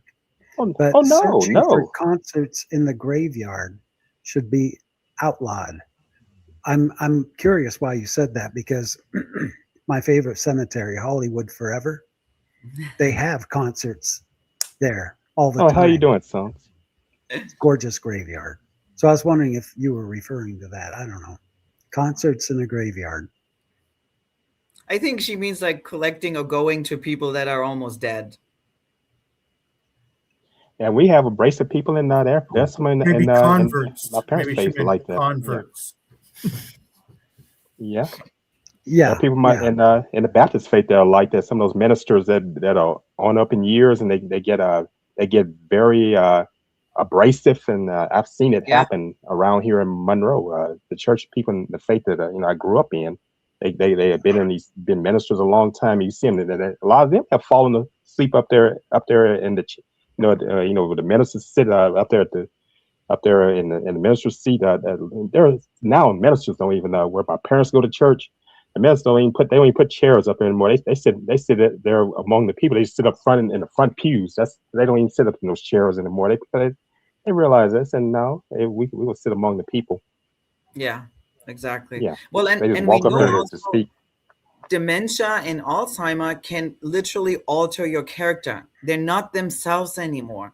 So why would we want to put them on a plate, right? Why would we want to still them? They're struggling already with themselves. Like, let them be in the shadows and give them a respectful end of life. And then we also know there's kind of like this thing, elderly meanness. Some people, all of a sudden, it comes out of them when they get elderly, and they're just having this meanness to them, and some not. And maybe, right? So, I mean, and maybe someday we will understand why this is or how we can help them. But right now we don't. So it's just like, it's just not safe for the rest of society. But we know how to take care of those people in nursing homes, right? We want to respect those people, but they should not lead anything. Right. I agree. I agree.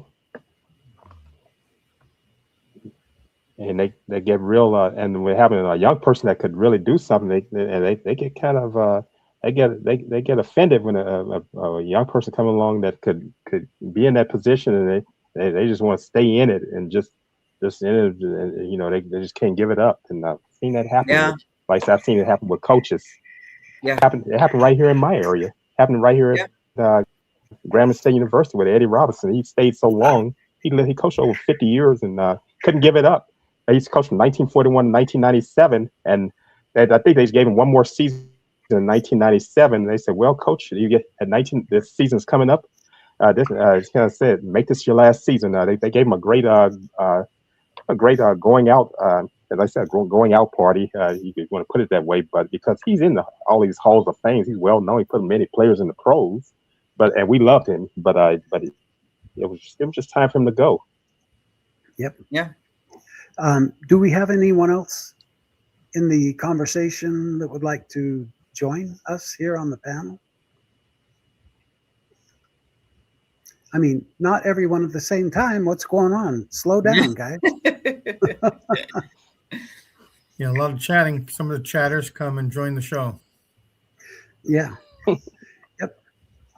I don't know if you guys know the show Lincoln Lawyer. I think it's a Netflix show.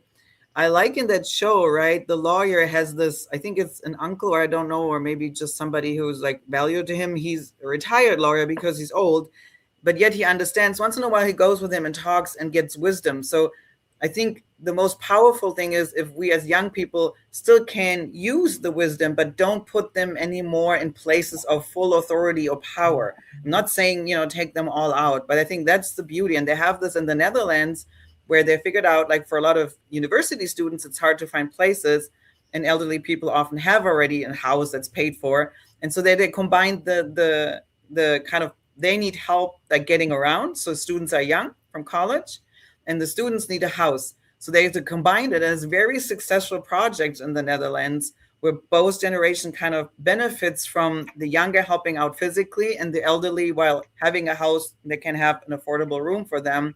And they're both young and old saying they have good experiences with them. The elderly saying, oh, I'm a little more up to date now, because that's also hard for elderly to have, conversations, knowing what's going on. And the younger are saying, like, I learned so much from their wisdom and just living a full life. So I'm like, there's beauty in that, but it shouldn't be only young and it shouldn't be only old. I think that's just where we get wrong. Right. I concur. Yeah, my dad used to say all the time, why do they waste youth on the young? It would be so much nicer if we were born with a ton of information. So as we're young, we have all this information in our brains, and as we get older, it's okay if it starts to seep away. Yeah. But instead, we know nothing when we're born, and we have to gather all this information. And by the time we have what we need, we can't remember what the hell we're going to say. Well, and I think as young adults, right, we almost sometimes are overconfident, right? You think you can take on the world, you have figured it all out, and you haven't. So you need elderly people, like I'm now in the stage of my life where I feel like I still don't know much because I'm humbled enough now, right? Where I'm like, wow, I mean, this is a big world. And so you need to mix this, right? Where we kind of calm the youth down, but the youth still have that energy of us telling like, so, keep up, tell me, talk to me. I want to know. And that's, I think, where the beauty is created. That's why I still, enjoy talking to my dad, even if sometimes he falls asleep, but he has valuable information, just living a full life. And then it's also beauty in seeing my young adult kids, right, growing up and thinking they have figured it all out and kind of putting the brakes on. I'm like, no, you guys haven't. Like, slow down, listen, do this and that. And so that's just where I think we sometimes taking the generations too much apart, like have them mingle, have them be together. That's also diversity in age, diversity in wisdom. And that's always better for society. If the more diverse we are, the more we listen to each other's experiences. I mean, listening still to young people, like, life is different than us, how it was for us not growing up with social media. There was so many benefits, but we need to listen what they struggle with as well. And then them saying, can you still listen to me? Why this is harder, or why this world is also crazy. And we grew up in a crazy world. I think every generation struggles with that. So we need to. Speaking about diversity, thanks, Laura, for joining the show. Did you have any comments on the topics we talked about so far? Just the data center. And hi, everybody. Hi, Chuck. Hi, Randy. Hi, Jessica. Good evening, Laura. Hi, how are you doing? Hi, Laura. Good. How's everybody doing? Good. Enjoying my Memorial Day weekend. Going into Memorial Day tomorrow. I'll have to work anyway. For those who serve this country, let's remember what it's all about. It's not just about the party and cooking. It's about those who served, who gave their lives to this country. Yep. Yeah, and who are doing it now? Yeah, still doing it. Yes. That data center story, it's going to bring water. I couldn't believe that. Yeah. I was, my partner's here, I was talking to her, I don't understand that mindset. Well, the second coming's gonna happen, Oh, I so didn't serve in the he'll take military. care My, of my it. brother did. I didn't serve in the military. Yeah. But why wouldn't you want to show God you gave us, you're coming, we're so excited, let us celebrate the good things you've given to us by showing what good stewards we are of it? Yeah. Why wouldn't you want to show Jesus? You know, I'm not a Christian, but I believe Jesus was a real person and an awesome guy. You know, like, why wouldn't you want to show Jesus? You died for our sins. Look at what good care we've taken of the planet because you taught us how to be kind and respect. I don't understand that. No, You I know, don't because understand either. they're so focused on, well, it's all going to be destroyed anyway. Why not a celebration? Why But not? also, It should be a joyous occasion. what if you destroyed way before? I mean, everybody's saying we don't know when he's coming, if you believe in that, right? We're saying he comes like a thief in the night. So if we don't know when he's coming, how can you not be careful to destroy your home because you don't know the timeline? So you should be careful with your home and make sure it lasts as long as possible. Because they don't believe we're the ones destroying it. You can tell them as many times as you want. Climate change is real. We're doing this, we're doing that. They don't believe it. Yeah, It's that's all another issue. ordained by God. And in a sense, I do believe that all things are ordained by God, but I believe in free agency. And I don't understand people who supposedly believe in free agency saying, well, it's ordained by God. God gave us a choice. And we're showing him what a slap in the face to God if you believe in God, you know? I just don't comprehend not believing in climate change, not believing we're the ones destroying things. Yeah. Yeah. Take a look at the Great Salt Lake we were talking about. It's not so great anymore. No, definitely not. It's half gone. I know. And I live in California, in the Bay Area. I'm not too far from Gene. I'm like South Bay Area. I'm not quite. I'm in San Jose, but Okay, Bay Area. Got family out there. yeah. So it's not quite. It's Silicon Valley more than Bay Area. But we went through. I don't know if we're still in a drought or not, but we went through some terrible droughts, and that's part of the reason why the wildfires we had were so bad. And I remember one of the reservoirs, Anderson Reservoir, just being empty. I remember by my partner's old house, there was another reservoir that just dried up. My brother-in-law was saving tadpoles because there was nothing there but cracked earth and small brackish ponds of water. You know, I mean, there was a story that we were going to run, and let's run it around because it has a little bit to do with what you're talking about. Protest again at the state capitol against the Stratos Data Center project in Box Elder County. Thanks for joining us. I'm Brian Malady. And I'm Mika Miyashima. Demonstrators say the center could threaten the future of the Great Salt Lake. Our Christian Sita is live at the Capitol. Christian. Mika, Brian, now hundreds of people gathered here at the Capitol this morning, calling on the governor to slow down approvals on this project. Now, protesters say the proposed Stratus project would use too much water and move forward without enough public input. Organizers say people traveled from across the state to attend the rally, including residents from Box Elder County, Cache Valley, Davis, and Utah County. They claim the proposed development could become one of the largest data centers in the world and worry it could worsen conditions for the already struggling Great Salt Lake. I think this data center is being railroaded to the people of Utah. I think the people of Utah, no matter where they stand politically, need to be aware of what Governor Cox and basically the military are pushing through.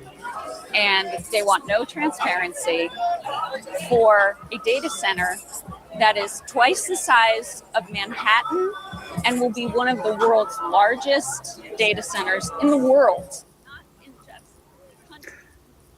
Now, protesters are asking for independent studies on water usage and environmental impacts. Live at the Capitol, Christian Sita, KUTV. She said it'll be the world's largest data Having that same center in the world. having that same problem.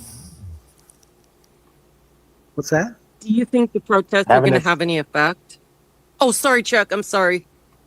Oh no! I can relate to what they're talking about because we're having that same problem here in Louisiana, right here in my area, Northeast Louisiana. There's a data center, a Meta data center that's being built 20 miles east of me on Interstate 20 in Holly Ridge, Louisiana. That's in Richland Parish, and that Meta data center, what happened? One of the state senators here in Louisiana, Jay Morris, he owns properties over there, and they said what he's doing is an ethics violation, and what they just said in Salt Lake City. Yeah, that's the water. They talking about the problems with water, gas, power. They say that's Cancer Alley, and they put it in an area that's impoverished. It's a rural area, and I foresee a problem with those data centers. I see Salt Lake City is having that problem. When I was just watching when he put the video up, I was just thinking about what's just occurred recently, and they say that's a serious problem. That's going to occur here in this area. Because people are all excited about having data centers, saying, "Oh, it brings jobs and all these other things." They had ribbon cutting ceremony, but I said, "Hey, that's a serious problem." Like the lady said, with water and gas and power. I see people's power bills going. I see their electric bills going up with this center there in that area. Is there an abundance of jobs in Utah?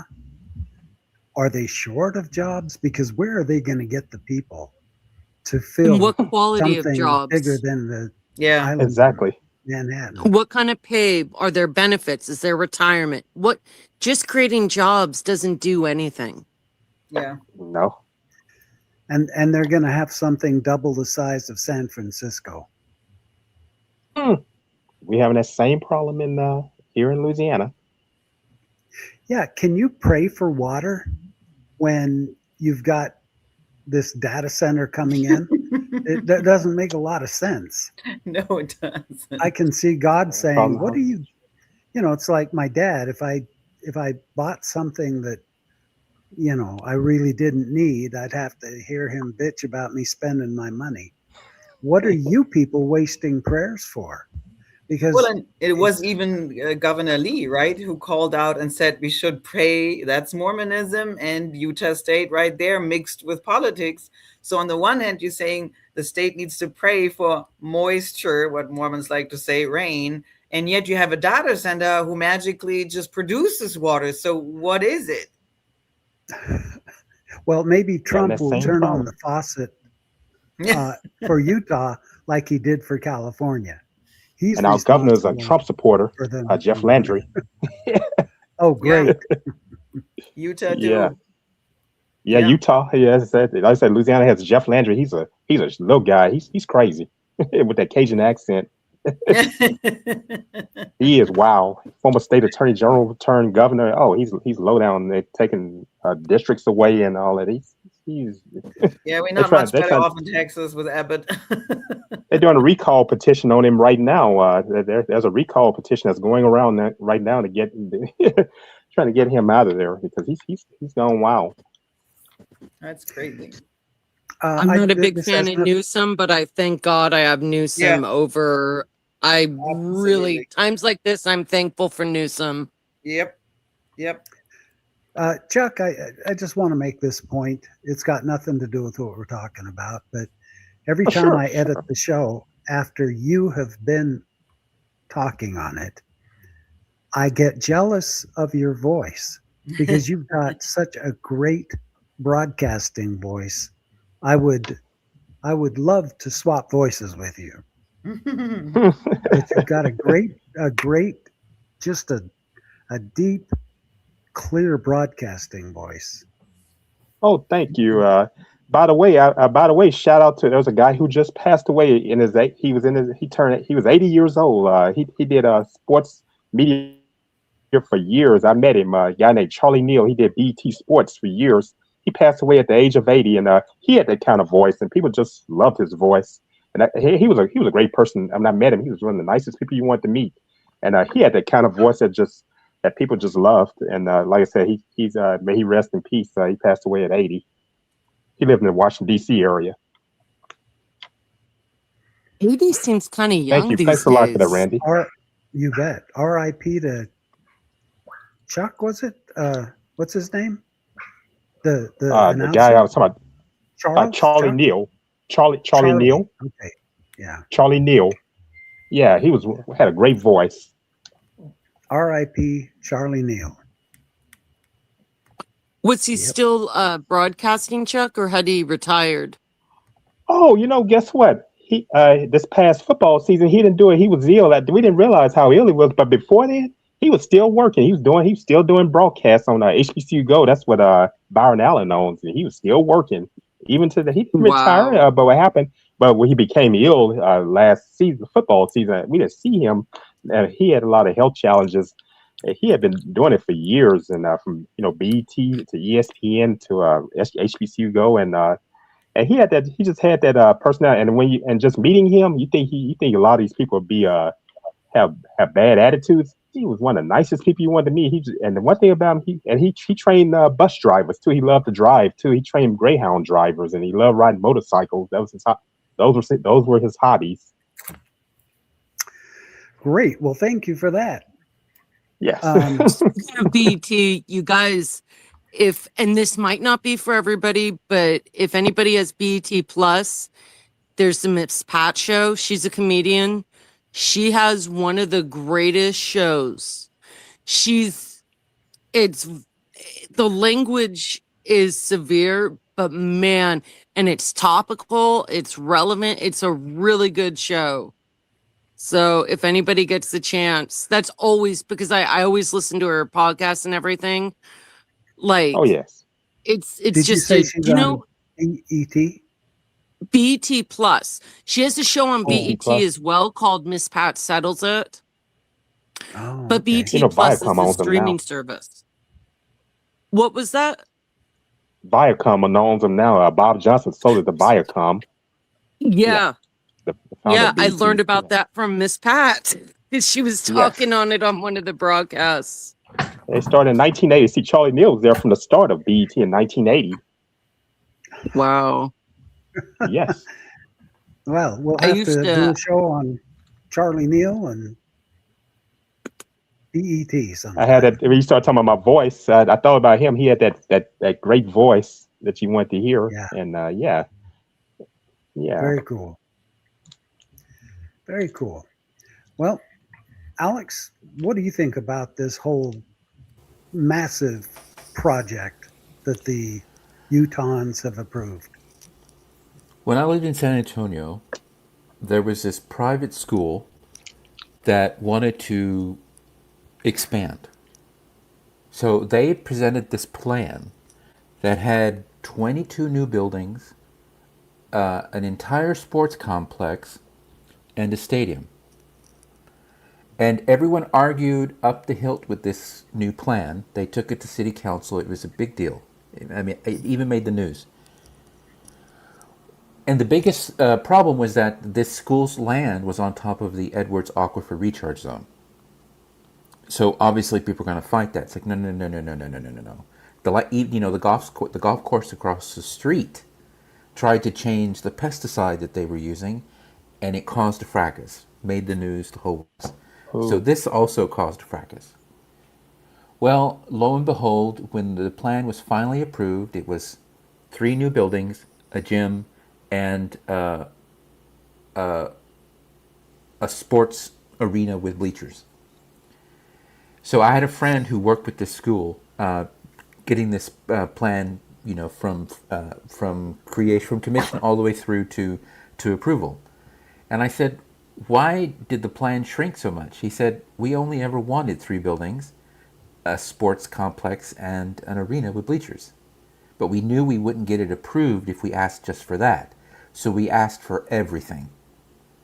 New buildings, new dormitories, a giant parking lot, which was a no-go, especially where that property was at the time. So that's how they got what they wanted. They asked for the moon, and everyone compromised them down, quote, until they reached the point to where it was acceptable. They shot for the stars and settled for the moon. Exactly. That's the better way of putting it. Yes, Randy, thank you. So when I look at these data center projects, I'm thinking, what is that? What are they really asking for? Because most people don't realize is a data center has to be approved and then it's constructed. Yes, the building goes up, but you need a cooling system, and there's a 5-year wait list for those things to be installed. You need transmission lines, so you need data lines. I think there's a 4-year wait list to get high-speed lines in, especially if they're fiber optic. There's a 3-year wait list on generators, which data centers have to have. And then there's all sorts of other approvals that come with that. So the building may go up, but it's going to be empty for years.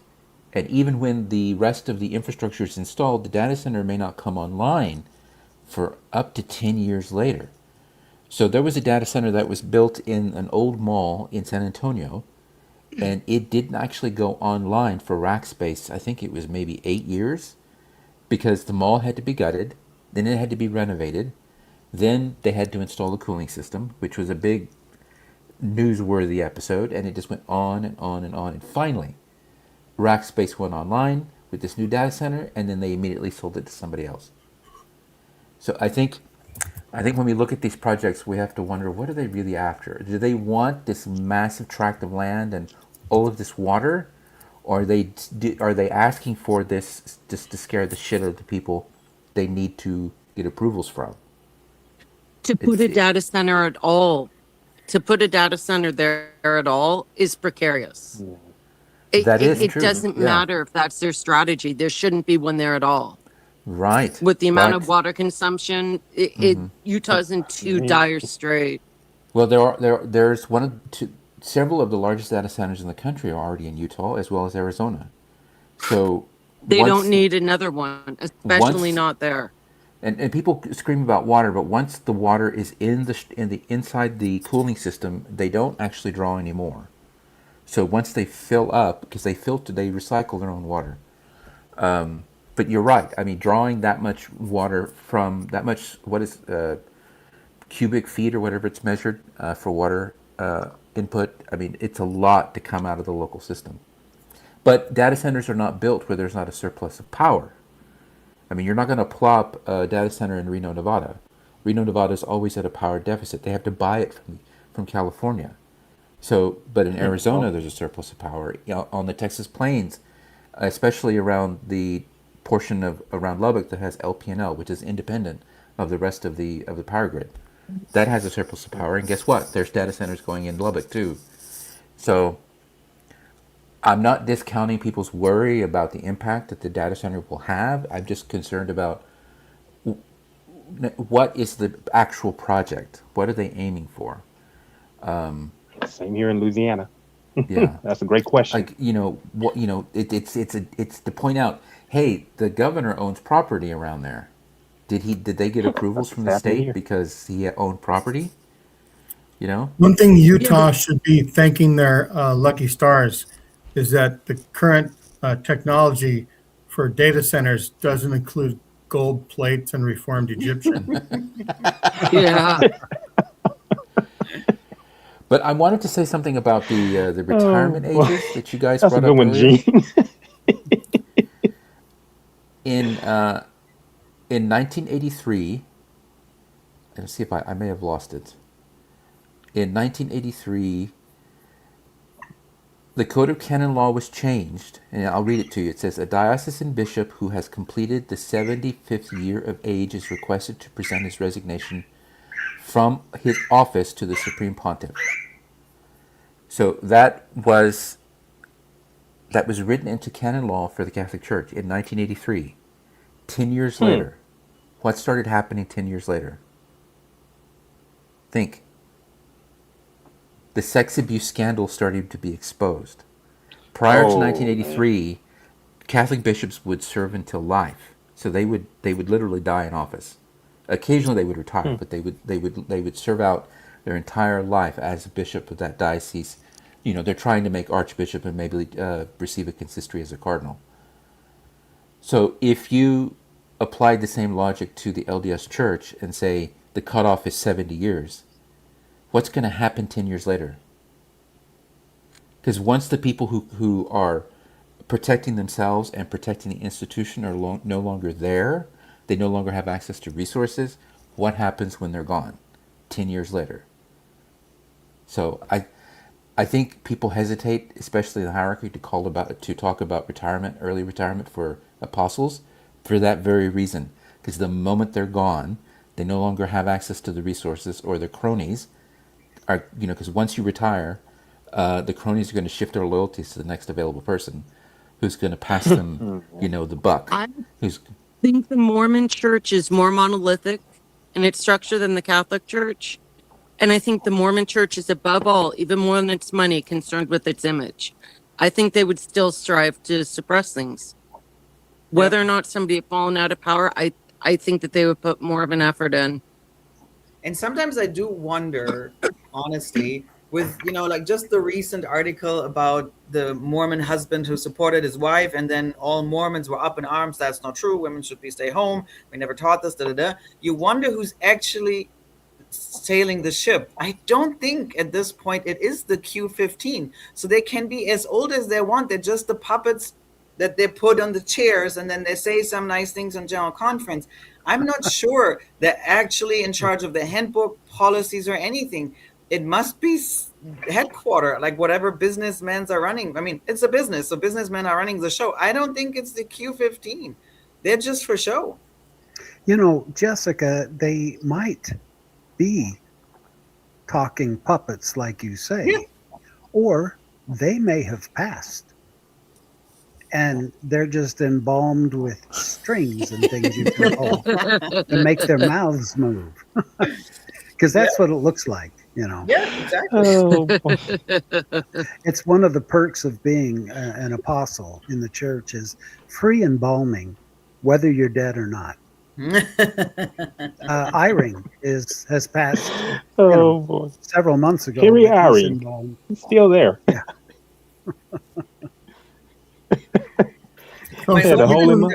Some people in the chat were wondering about Megan Hayes's post today. Henry Eyring, they have well-known scientists. Yeah. I have it pulled up if you want to. I have it here. Oh, you have it too? Yeah. Okay.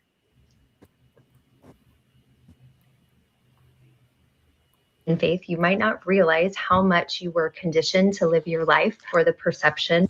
This is huge and absolutely spot on. For sure, go watch the rest of her video, but I've had an experience with this lately that I want to share because it illustrates it really well.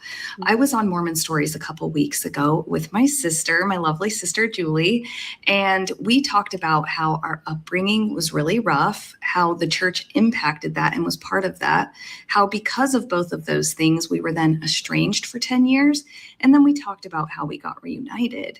And since then, my mom found out that we did the Mormon Stories episode, and we weren't overly critical of specific things that our parents did. We did talk about how we felt, though, like the fear that I had of my dad and some of the ways that my mom treated me. And, Julie had some similar feelings and similar things that happened to her, right? But when my mom got sent the interview by her sister, I believe, her number one worry was that she is supposed to speak at state conference in a couple of weeks. And now she doesn't know if she can because the Mormon Stories interview might ruin her reputation and people might look at her differently. Like people from her ward and her stake and the women who she associates with through church. So she wasn't concerned about my feelings or how I was traumatized growing up under her roof and in the church. She was worried about I don't think she listened to the whole thing, but at least listening to part of it, that her reputation would be ruined. The perception of our family and our perfectness would be ruined. That's sad that a parent would be worried about their reputation being ruined by someone as smart and incredibly responsible as Megan. Yeah. I mean, come on. That's to me, that's heartbreaking. And the incapability of Mormon parents, especially with adult children, to sit and listen to your adult children saying maybe that their childhood wasn't as good as you thought. And I'm not saying, you know, all Mormon parents are abusive, whatever, but just sitting and acknowledging that Mormonism is not good for all kids, and just, you know, validating, saying, oh, I can see how I thought that was good for you, but it wasn't. Maybe, you know, it's not good for all kids. I don't think it's for any kids, but, you know, they're LGBTQ. It's harder on them staying Mormon and trying to do all the things. So it's just sad to me that those parents, her first thing, like you said, wouldn't be like, wow, honey, I didn't know how bad it was for you, that your sister and you struggled and that you were scared of dad, you know, whatever, how he reacted or whatever it was, right? That's just sad that you cannot listen and then be sad for your kids, even though you have still a different perspective. That's okay. But that you cannot acknowledge their reality might be different from yours, and both are valid. Right. Yeah. But that's exactly the whole right, thing, Justin. right? Mormonism always is like, it has to look good from the outside. Yeah. That's exactly. I think it trickles down to the membership. I've never been Mormon, so I'm kind of, I shouldn't really be I've never speaking been about in it. In myself, my but hearing the story. observation, in my observation, it trickles down. It's the number one concern, more than their stocks, more than anything. That's why I don't know if there was an age limit. I just don't know that the administration wouldn't still fight just as hard to protect people who are no longer in power. But poor Megan Hayes, what a horrible response from her mother. Yeah, I had the same. I did a podcast or an interview, a German one, so that's why I don't post it, because it's all in German. And when my kind of same thing, somebody sent it to my mother-in-law, like my dad didn't care, but sent it to my mother-in-law or my parents-in-law, and it was the same reaction. They were like, kind of like, not embarrassed, but kind of like, wow, why did she attack the church so much? And I was like, I wasn't even attacking the church. And then she was like, well, she wasn't talking good about me. And I actually went back because somebody said it again. I was like, what did I say so bad about my mother-in-law? I said she has conservative thinking and black and white thinking. I mean, first of all, that's not an insult, because she would agree to that. So I'm like, how is that a bad thing if you think like that? And then when my husband asked her, what did Jesse say so bad about you? Then she was all of a sudden, I was like, not what she said, but her hand gesture. So I went back. There wasn't no hand gesture. I did do nothing in that video. Like here, right? Like my arms are down. You only saw my head. I was sitting in my backyard when I got interviewed.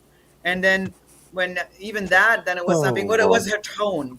So you cannot even nail them down to what they're just saying literally, you talked about the church in a way I don't like it, so you should shut up. And that's what I didn't like. But they couldn't really give a good example what they didn't like, right?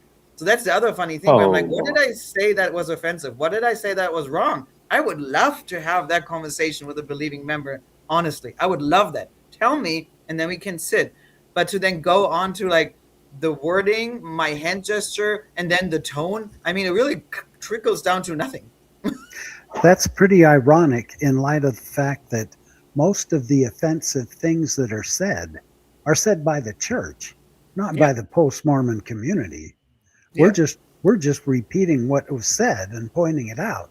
Yeah. Because the members have these blinders on, and things just like water off of the duck's feathers, it just rolls off. They don't even listen to the negative things. They're not allowed to. I noticed that about a guy.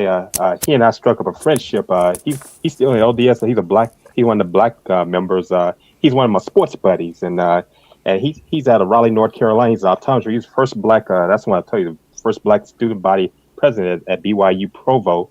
And he and I became acquainted through sports radio talk show in the area, and I know it's just some how he talks about the faith, and and I know some dismissive things about him when he started talking, because I think he's in first presidency at one of the stakes there in Raleigh, North Carolina, at the where he attends.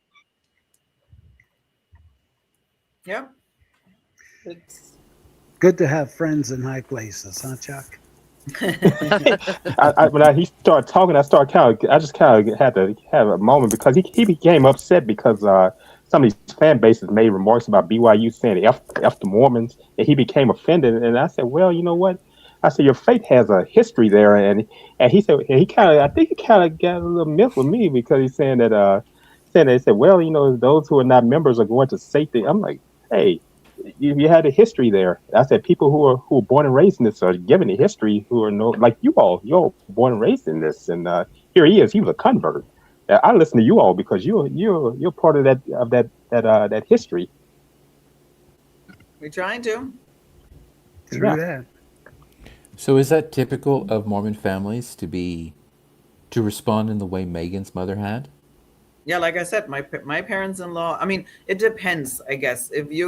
I would say the lucky one have liberal parents. I think they do better with those kind of things, like leaving the covenant path and empty chairs. But my mother-in-law had all those comments, more empty chairs. The heaven is now getting a little smaller. Like she got it all out. We're like, wow. I mean, you could almost write the script that they will tell you when you have conservative Mormon parents. Yeah. Yeah, this is so typical and so common. I have a sister who I love, and she's uber TBM. She's so active. And every time I mention my podcast, it's like, oh, hey, I'm getting ready to do a show. She'll say, would you please not ever mention me on that show? And I'm like, what do you think my show's about? It's not about my family. And she says, yeah, but I just, in passing, would you be sure not to mention my name? And it just makes me want to spit. I get so mad when she says that, because I'm not out to shame anyone. What's her kind name? of trying to,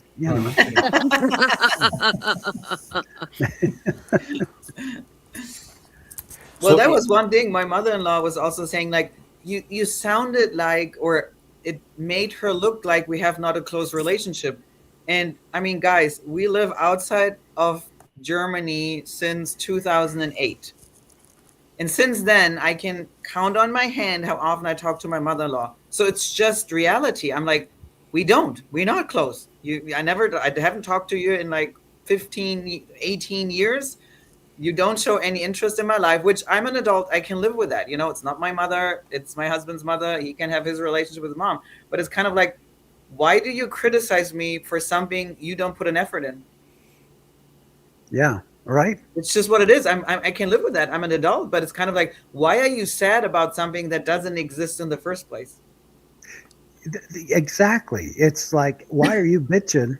Yeah, exactly. Because you don't have any interest in learning about the church to which you belong. Nope. And that's how I kind of feel about my family. It's like, don't insult me. Listen to me. Listen to me and give me a call and let me know what you think about what was said. But they won't do that. No, my No sister-in-law. TBMs will listen. The prophet of God has told them not to. Exactly. And my sister-in-law, she's a never Mormon. Like when we've deconstructed and they were out, that's what she always said. She's like, I don't understand if our parents-in-law are so involved in your church and it's so important to them. Why don't they listen to your concerns at least? Why would they not really like sincerely say, tell me, maybe I can help? Because wouldn't you want to help, right? If this is the true gospel, the only way to go to heaven. She's like, I don't understand how they would not even, because they haven't asked us. I mean, I think my father-in-law talked 10 minutes to my husband. That was it. But she's like, that makes no sense in the real world. You would be interested, right? Like, whoa, what's going on in your life? I love you. You're part of my family. Tell me. Yeah, exactly. Yeah. I'm not able to say to any of my family, wow, did you hear about Dallin Oaks' son-in-law? Yeah. You know, he was involved in, child SA, and they would say, "Oh, stop! That is so anti-Mormon. That's not true." Yeah. Instead of saying, "All I want to hear is one word from him." Really? Yeah. I just want to hear that. Really?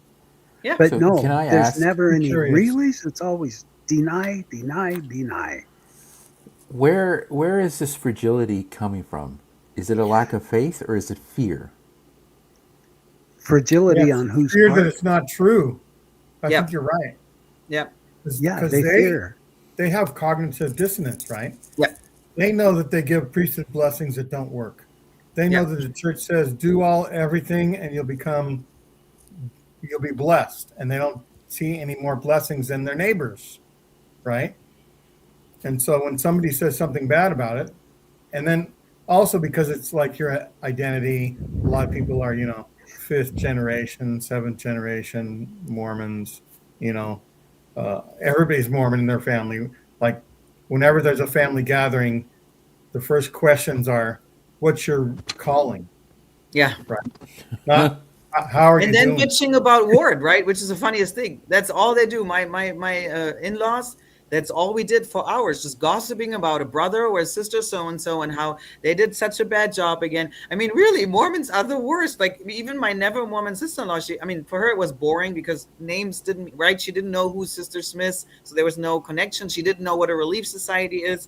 But then she's like, all you did then were bashing the people you claim are in your ward. Like, it's so interesting that we're so delusional as Mormons.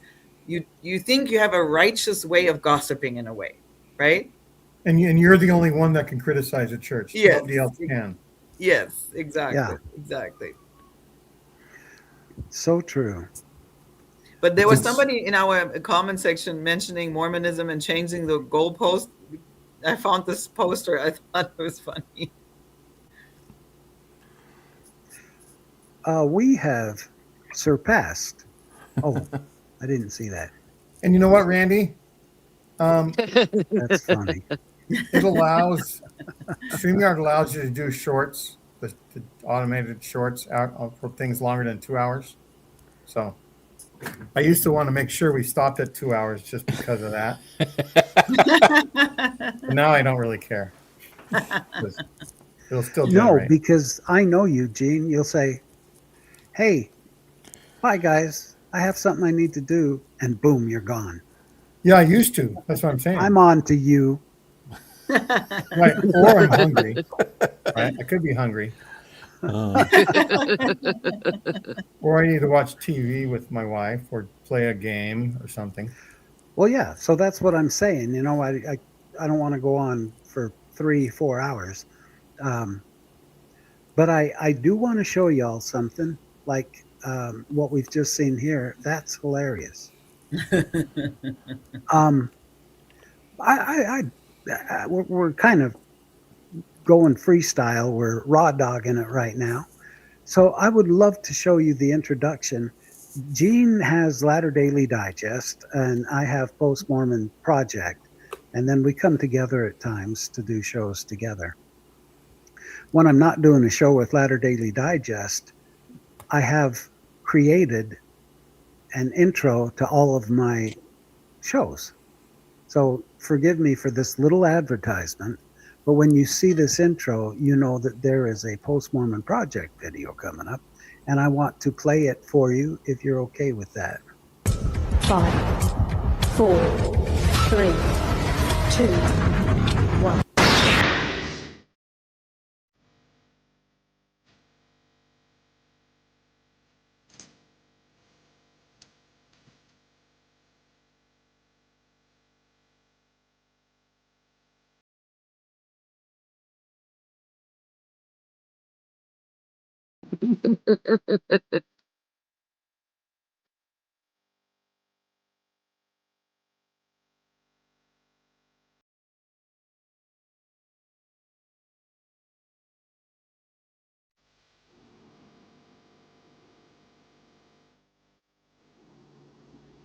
What do you think? Awesome, Randy. Yes, that was cool. Awesome. Thank you very much. secret guise of ex-Mormon wives. Right. Well, Oh. I know it's not real, Randy. That's not you. Because that those images had earlobes. Ah, I have earlobes. They just have, I have to shave them.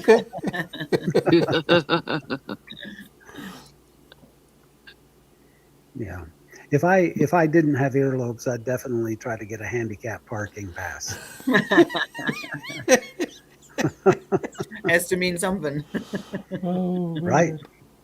Yeah. I'm just shocked that you admitted that. Just flat out. I had a facelift, and I Oh, don't have listen. earlobes. I am an open book, Alex. Seriously, I don't have many secrets. So if you had a facelift, and so has all the Q15, do they not have earlobes either? Do they have to I'm shave gonna, their earlobes as well? I haven't actually inquired about that, but it might be worth looking into. Oh man. Yeah, that's how you can tell if a spirit is good or evil. Does it have earlobes? Or are they growing hair on their earlobes? Or yeah, do they have hair? Because you can lose your hair on your scalp, but your beard is still going to grow. That's just strange and unusual for Right? our Yeah. species. But so if Uchtdorf or oaks have had facelifts, then they still have beards they have to shave every morning. So that means they also shave their earlobes. Not to change the direction this conversation was going in.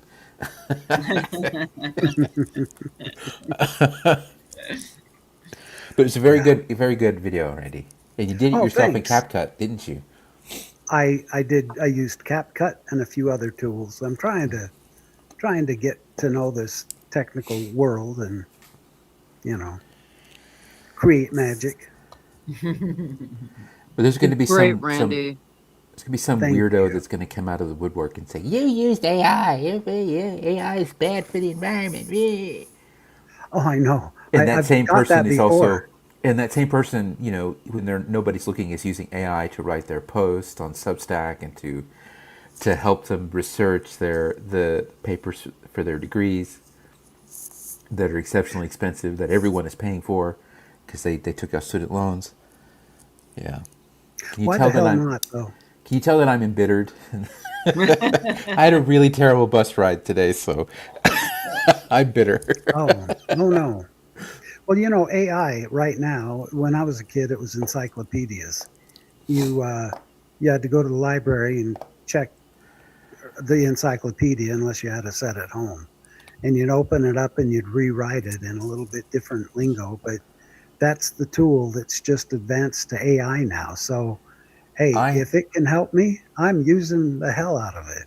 I had a little cousin who came over one day, and I had one of my encyclopedias out, and I was was highlighting and just researching and just you know putzing around, and he walked over to my desk and he looked at the encyclopedia and he picked it up, and he literally asked me, "Why do you have Wikipedia in a book?" I mean, this kid is maybe 9 or 10 years old, maybe younger. I'm not sure. I'd have to ask my cousin, but I didn't know how to respond. I was like, "Oh, this is really old." And he's like, "Oh, okay," and he set it down and he wandered off. I have a friend Wikipedia who's in a book. It gives. I have a friend, Alex, who his son.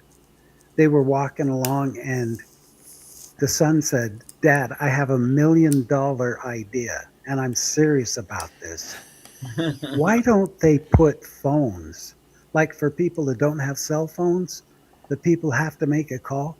Why don't they put like phones that the public can use, and they can put them like on the street and stuff?" And and the father says, "Wouldn't that be kind of noisy for the users?" And he says, "No, they could put it in a little shack." And I thought that's hilarious. We're way past that. Oh man.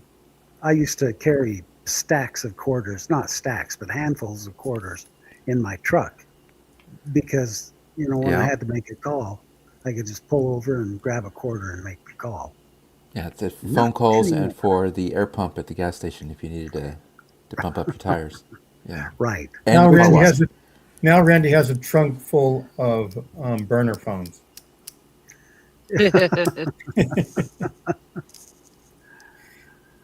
Yeah. All right. Well, Randy, do you have a show coming up that you want to talk about? I do. I'm filming a great show on Tuesday. We were supposed to film on Friday, but Tuesday's the new film day with Unpack with me, and she's really a great. Um, I don't think she's a podcaster, but she's a great Content creator. content creator, and she's very intelligent. She's a former seminary teacher, and she doesn't have any problem tackling these stupid things that our Q15 say. So I'm anxious to have her on the show. So it'll probably come out on Thursday. Do you know her name? Unpack with me, yes. Well, yeah, but she doesn't. That'd She wants be to be like, anonymous.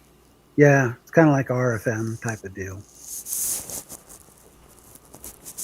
But I have her name, and for the right price, I might tell you. You can buy anything in the world for money. Yeah, do you sell it? Exactly. And yet I keep trying to sell my stupid handshakes. Nobody wants to buy it. That's right. Well, Come that's watch because the Tuesdays world with Tim. knows it now. Come watch Tuesdays with Tim. If anything. Where is Tim, by the way, Gene? He's probably immersed in kitties, we'll say. Well, I'm worried. I'm worried because he doesn't usually miss our show. So I saw him in the chat. Oh, you did? I saw a little. I think I saw him in the chat. Not much, but it's weird he didn't come on. And what happened to Chuck? Oh, he said his laptop was acting up. Oh, his pad, whatever it is. His equipment failed, but he's still in the chat. Okay. I use my phone for this, so I can't see the chat when I do when I call in. Oh. Well, Tim hasn't posted pictures of his cats or any other stuff on the group chat that we're in, so I wonder what he's doing.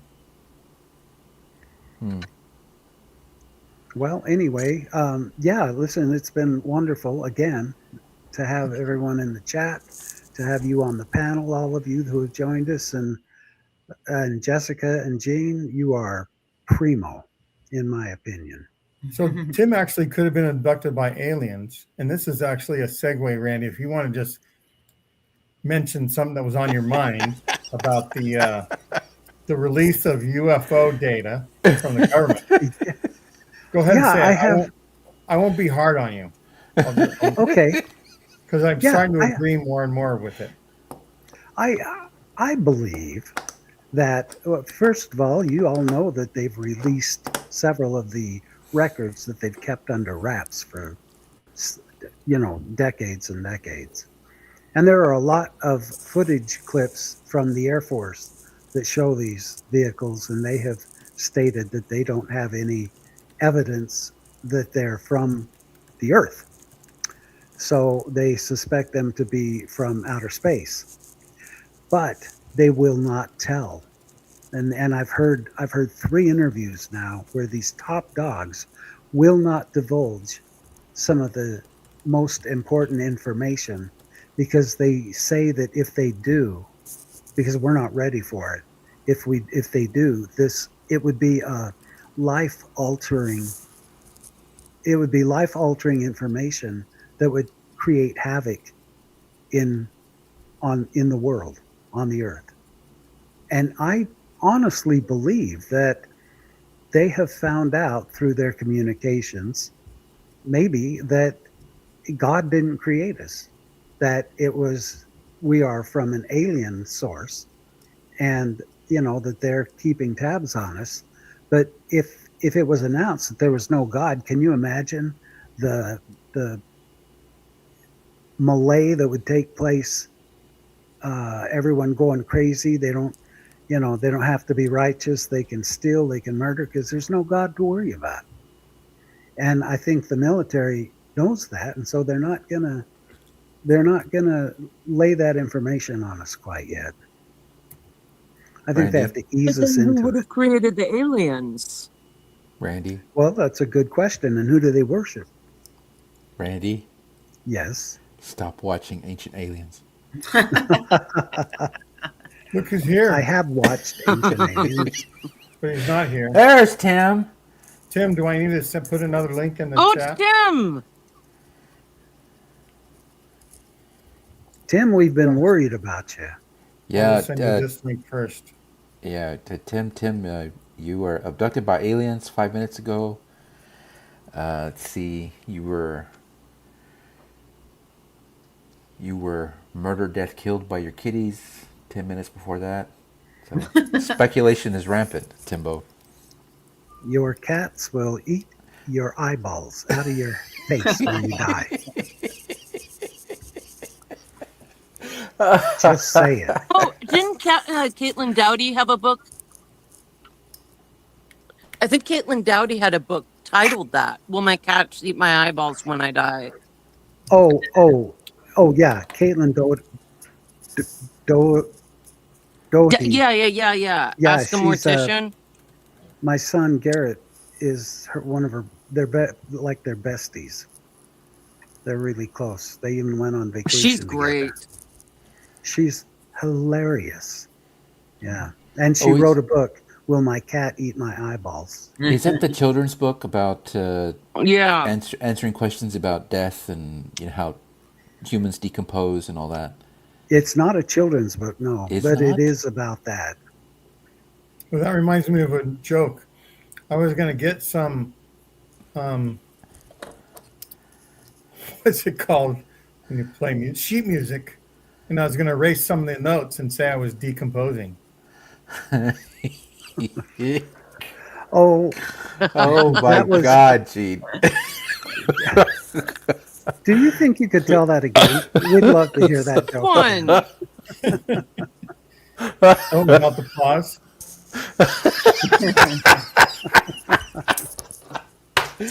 Oh my God, dad joke.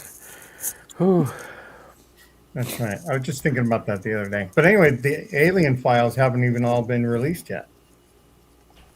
I know. That's what I'm saying. They're not releasing everything they know, but I've heard several discussions about we have been in contact with them, and they are working with the U.S. government, or with the world, but through the U.S. government.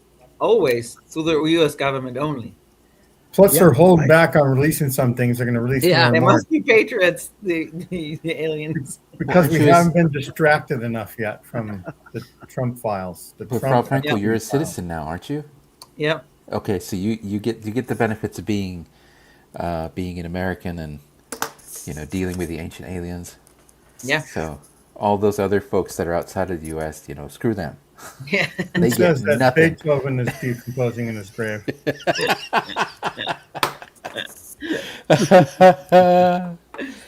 Well, I have an advantage that y'all don't. In this desk that I'm sitting at, I receive direct communication from God, and he's told me that these aliens are indeed. Can you specify which God? There are so many. Well, the Mormon God. Okay. He's filling me in on. So the Caucasian version.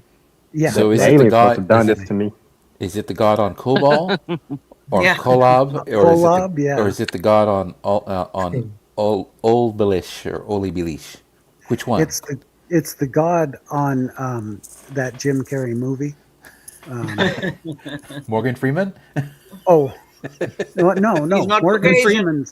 Freeman's a God too. Anyway, I can always just picture Jim Carrey at the computer trying to answer all the prayers, you know? Yeah. And his fingers are going like a million miles an hour. Yes, yes. Yeah, the aliens must have done this, Randy.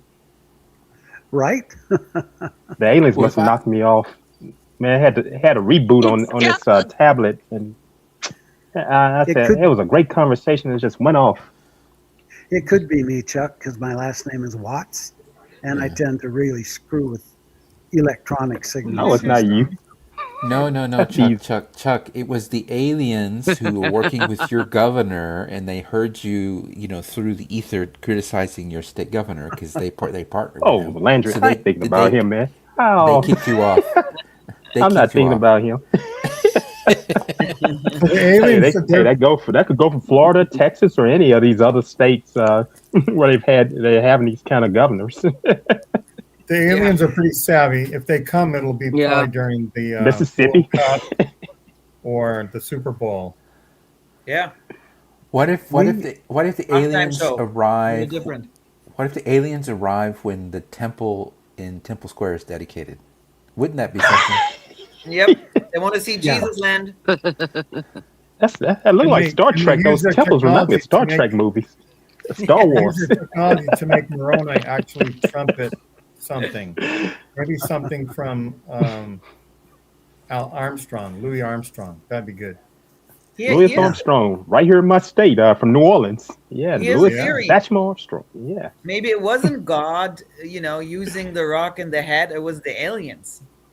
Could be. Playing What a Wonderful World. That would make more sense. What a Wonderful World. Right? Yeah, all that came from New Orleans. I think about Louis Armstrong, Mahalia Jackson with the gospel. She was from New Orleans. Yeah. There you go. I have seen on social media lately the new trend for AI, and it's people in their casket. Have you seen these? They'll have people in the casket that are dead, but they'll do AI, and those people open their eyes and start talking with the guests at the funeral. Oh, yikes. Yeah. That's just what? Bizarre. Oh no. Oh no. Yep. Oh no. Okay. Yeah. That's too much. Crazy. Yeah. That sounds like a space movie. Yes. I know. Yes. Well, you know what? We've set a record today. We're bringing Mr. Spock back from the dead in Star Trek. Remember that? Yeah, Randy. If you in the stream right now, it'll be 2 hours, 22 minutes, and 22 seconds. Yeah, here you go. Now, bam, too late. We missed it. Now I have to wait. We'll have to wait till 2 hours, 34 minutes, and 56 seconds. If you wanna bring something up, I tried to share a screen. It's just a comic. Yeah, where is Tim? Where's Tim? You all? Don't know. Jesus, you don't know where Tim? Tim's eating dinner. Oh, okay. Yeah, Tim. He's the man that. Yeah. He has a lot of wisdom. Yeah, one of their cats has been missing, and Tim's eating dinner. I'm not sure if they're connected. Yeah, the historian. Yes. That's a good one. I like that. Yeah, that was a good one. Well, hey, gang, I think it's time we probably end this. And those of you who want to stick around and chat. Yeah, I'm gonna get out of here. I'm gonna go check on my folks here, and I know they're resting right now, but I'll go check on them, make sure they're okay. Okay, bye-bye. All right, Bye, you all.